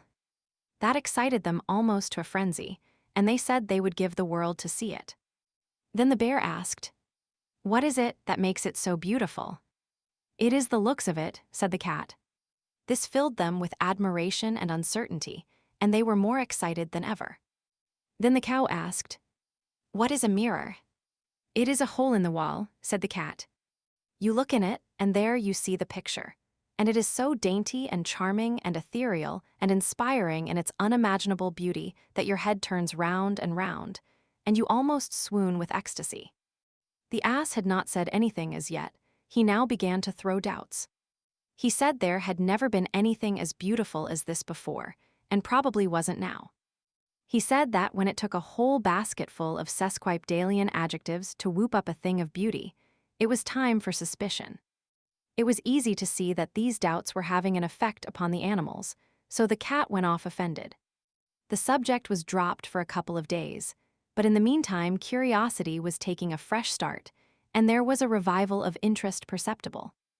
Then the animals assailed the ass for spoiling what could possibly have been a pleasure to them, on a mere suspicion that the picture was not beautiful, without any evidence that such was the case. The ass was not troubled.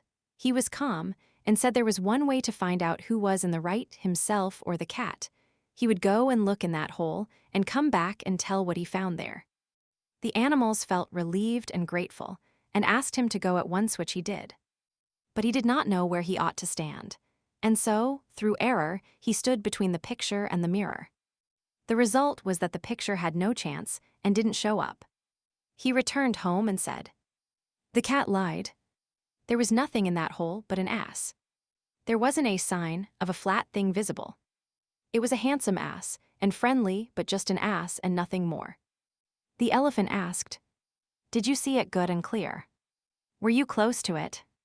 "I saw it good and clear, O Hathai, king of beasts. I was so close that I touched noses with it." "This is very strange," said the elephant. "The cat was always truthful before as far as we could make out. Let another witness try. Go, Baloo, look in the hole and come and report." So the bear went. When he came back, he said, "Both the cat and the ass have lied. There was nothing in the hole but a bear." Great was the surprise and puzzlement of the animals. Each was now anxious to make the test himself and get at the straight truth. The elephant sent them one at a time. First, the cow. She found nothing in the hole but a cow. The tiger found nothing in it but a tiger. The lion found nothing in it but a lion. The leopard found nothing in it but a leopard. The camel found a camel and nothing more. Then Hathai was wroth and said he would have the truth if he had to go and fetch it himself. When he returned, he abused his whole subjectry for liars, and was in an unappeasable fury with the moral and mental blindness of the cat. He said that anybody, but a nearsighted fool, could see that there was nothing in the hole but an elephant. Moral by the cat. You can find in a text whatever you bring, if you will stand between it and the mirror of your imagination. You may not see your ears, but they will be there. Hunting the deceitful turkey. When I was a boy, my uncle and his big boys hunted with the rifle. The youngest boy, Fred, and I with a shotgun, a small single-barreled shotgun, which was properly suited to our size and strength. It was not much heavier than a broom. We carried it turnabout, half an hour at a time. I was not able to hit anything with it, but I liked to try.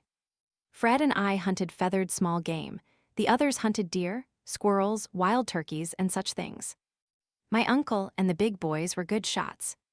They killed hawks and wild geese and such like on the wing, and they didn't wound or kill squirrels, they stunned them.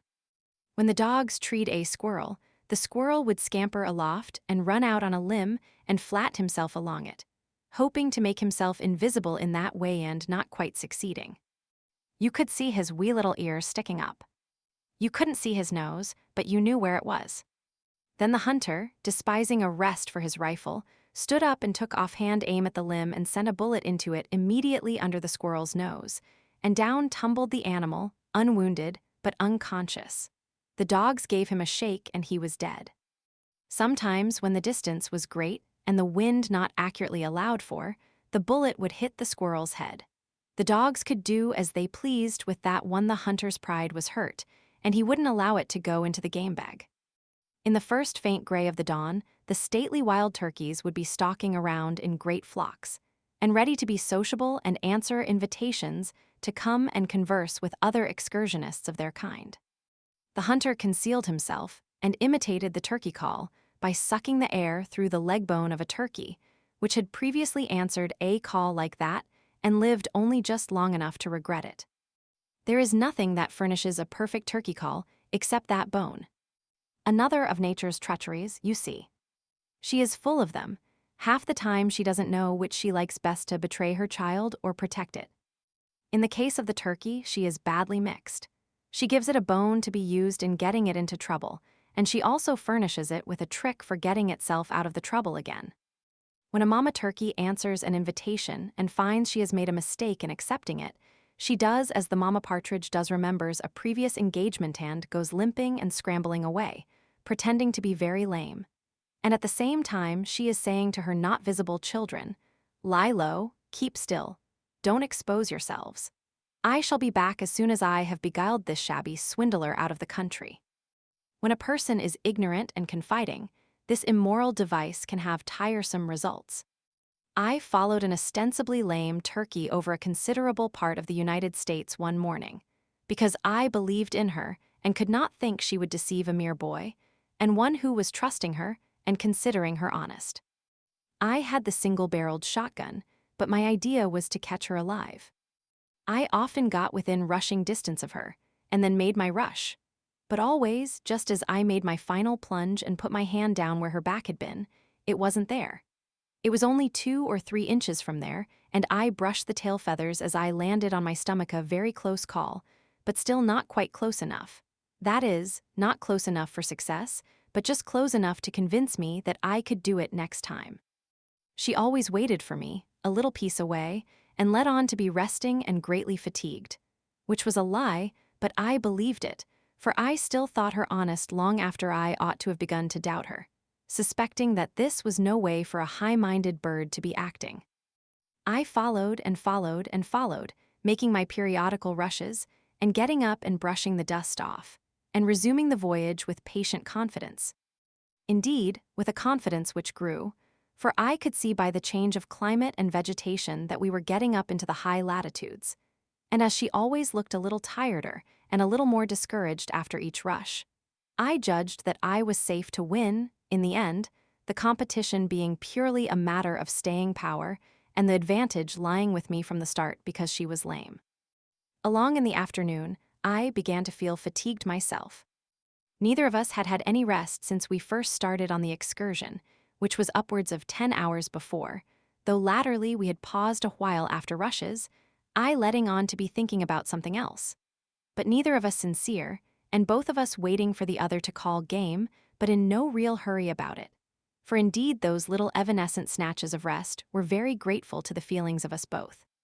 It would naturally be so, skirmishing along like that ever since dawn, and not a bite in the meantime.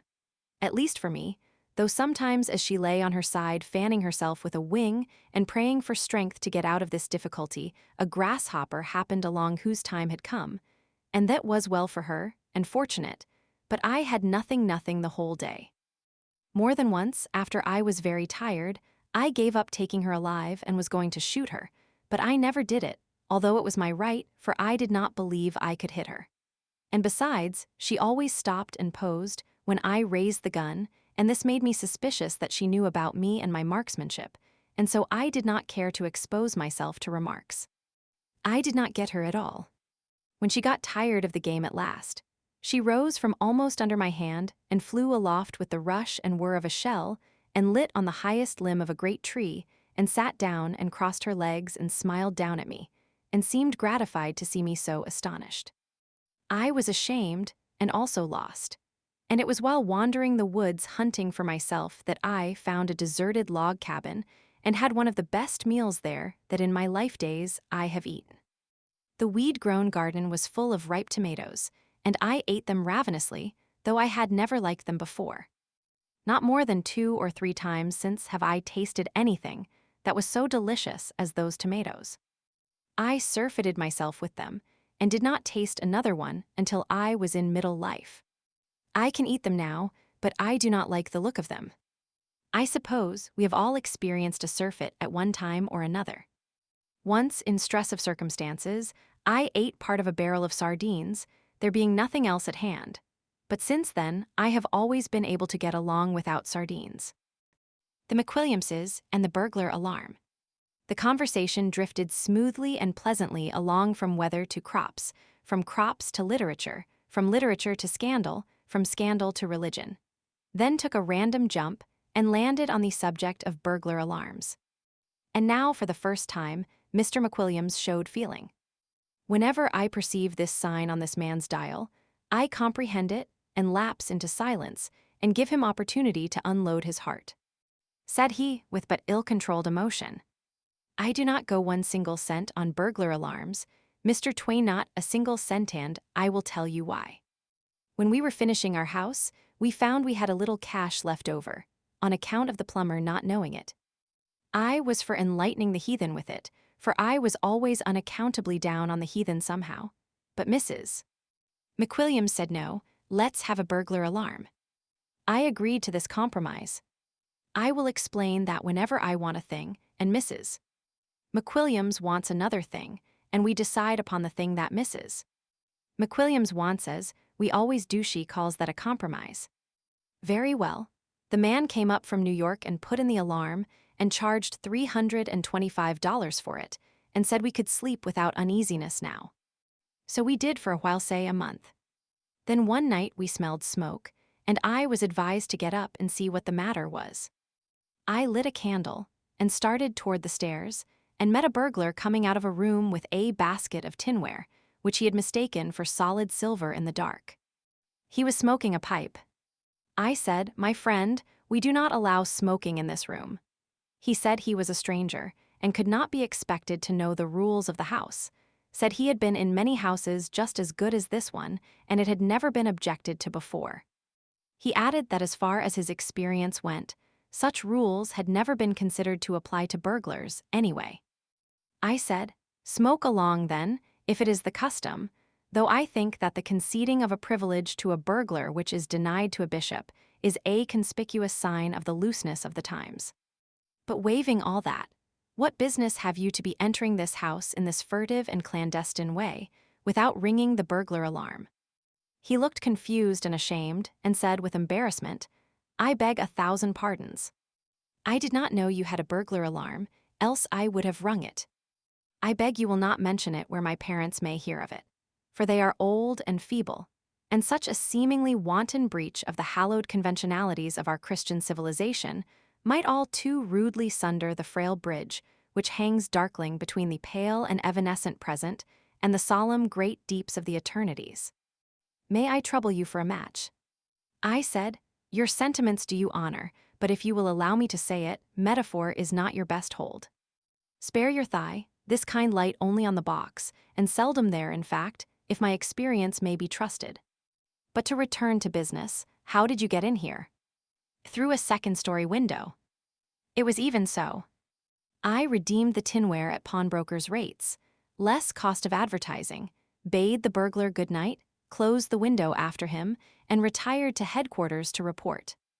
Next morning we sent for the burglar alarm man, and he came up and explained that the reason the alarm did not go off was that no part of the house but the first floor was attached to the alarm.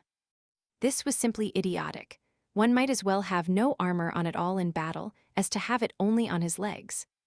The expert now put the whole second story on the alarm, charged $300 for it, and went his way. By and by, one night, I found a burglar in the third story, about to start down a ladder with a lot of miscellaneous property. My first impulse was to crack his head with a billiard cue, but my second was to refrain from this attention, because he was between me and the cue rack. The second impulse was plainly the soundest, so I refrained and proceeded to compromise. I redeemed the property at former rates, after deducting 10%. For use of ladder, it being my ladder, and next day we sent down for the expert once more, and had the third story attached to the alarm for $300. By this time, the Annunciator had grown to formidable dimensions.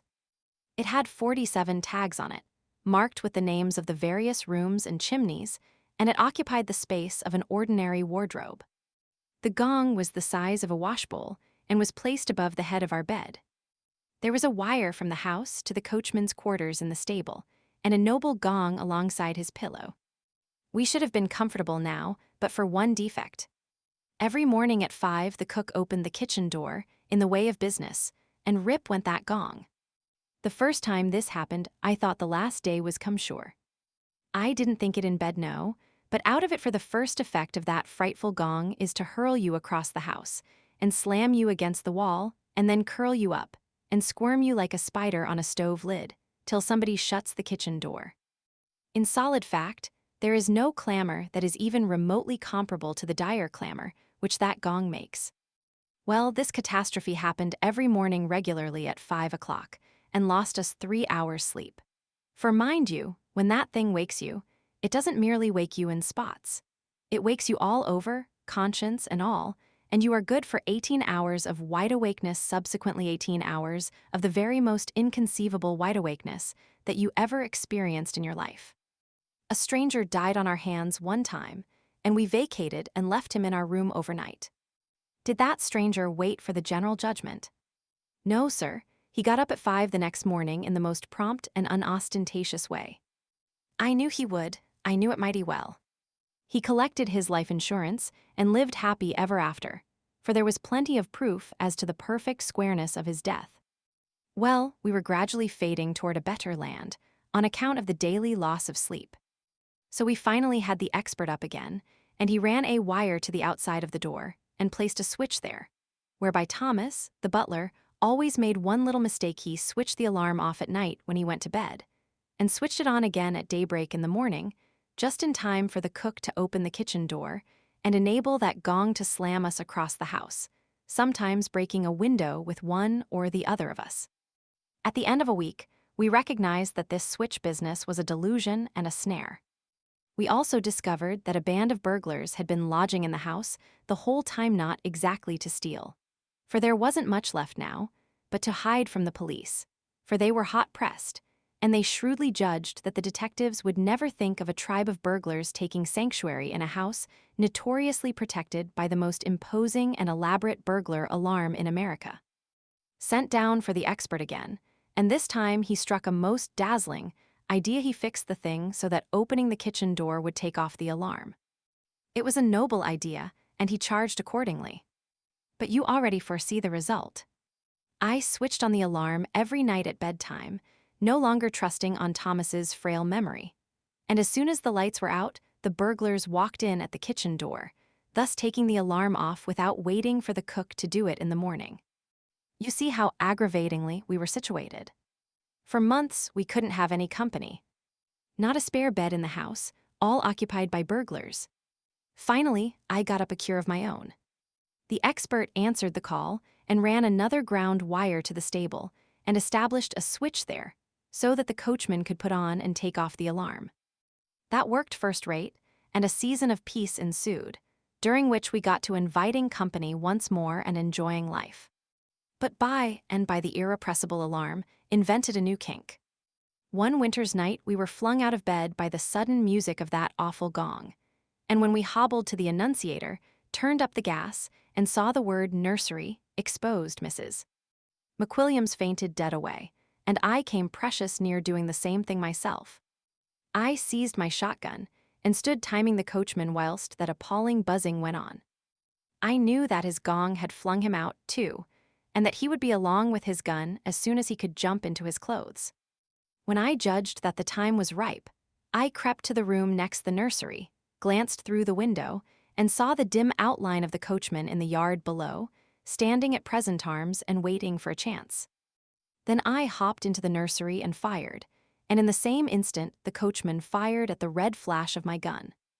Both of us were successful. I crippled a nurse, and he shot off all my back hair. We turned up the gas and telephoned for a surgeon. There was not a sign of a burglar, and no window had been raised. One glass was absent, but that was where the coachman's charge had come through. Here was a fine mystery: a burglar alarm, going off, at midnight of its own accord, and not a burglar in the neighborhood. The expert answered the usual call and explained that it was a false alarm, said it was easily fixed. So he overhauled the nursery window, charged a remunerative figure for it, and departed. What we suffered from false alarms for the next 3 years, no stylographic pen can describe. During the next 3 months, I always flew with my gun to the room indicated, and the coachman always sallied forth with his battery to support me. But there was never anything to shoot at. Windows all tight and secure. We always sent down for the expert next day, and he fixed those particular windows so they would keep quiet a week or so, and always remembered to send us a bill about like this. Wire $2.15 nipple 75 2 hours labor 150 wax 47 tape 34 screws 15 recharging battery 98 3 hours labor 225 string 02 lard 66 Ponds extract. 125 Springs at 50. 200 Railroad fares.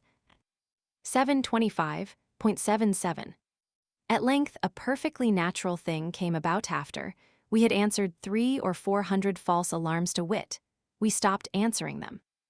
Yes, I simply rose up calmly when slammed across the house by the alarm, calmly inspected the annunciator, took note of the room indicated, and then calmly disconnected that room from the alarm and went back to bed as if nothing had happened. Moreover, I left that room off permanently and did not send for the expert. Well, it goes without saying that in the course of time, all the rooms were taken off, and the entire machine was out of service. It was at this unprotected time that the heaviest calamity of all happened. The burglars walked in one night and carried off the burglar alarm. Yes, sir, every hide and hair of it. Ripped it out, tooth and nail, springs, bells, gongs, battery, and all. They took 150 miles of copper wire. They just cleaned her out, bag and baggage, and never left us a vestige of her to swear by, I mean. We had a time of it to get her back, but we accomplished it finally for money. The alarm firm said that what we needed now was to have her put in right with their new patent springs in the windows to make false alarms impossible, and their new patent clock attached to take off and put on the alarm morning and night without human assistance. That seemed a good scheme. They promised to have the whole thing finished in 10 days. They began work, and we left for the summer. They worked a couple of days, then they left for the summer. After which the burglars moved in and began their summer vacation. When we returned in the fall, the house was as empty as a beer closet in premises where painters have been at work. We refurnished and then sent down to hurry up the expert. He came up and finished the job and said, "Now this clock is set to put on the alarm every night at 10 and take it off every morning at 5:45. All you've got to do is to wind her up every week, and then leave her alone. She will take care of the alarm herself." After that, we had a most tranquil season during 3 months. The bill was prodigious, of course, and I had said I would not pay it until the new machinery had proved itself to be flawless. The time stipulated was 3 months.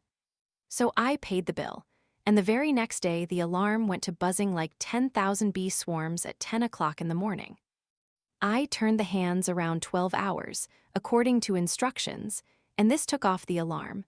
But there was another hitch at night, and I had to set her ahead 12 hours once more to get her to put the alarm on again. That sort of nonsense went on a week or two, then the expert came up and put in a new clock.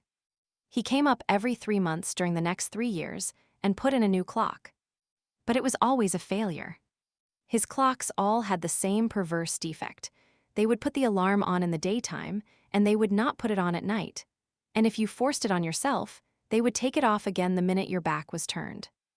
Now there is the history of that burglar alarm, everything just as it happened, nothing extenuated and not set down in malice. Yes, sir, and when I had slept 9 years with burglars and maintained an expensive burglar alarm the whole time, for their protection, not mine, and at my sole cost for not a DD cent could I ever get them to contribute. I just said to Mrs. Mcwilliams that I had had enough of that kind of pie. So, with her full consent, I took the whole thing out and traded it off for a dog and shot the dog. I don't know what you think about it, Mr. Twain, but I think those things are made solely in the interest of the burglars. Yes, sir, a burglar alarm combines in its person all that is objectionable about a fire, a riot, and a harem, and at the same time had none of the compensating advantages, of one sort or another, that customarily belong with that combination. Goodbye, I get off here.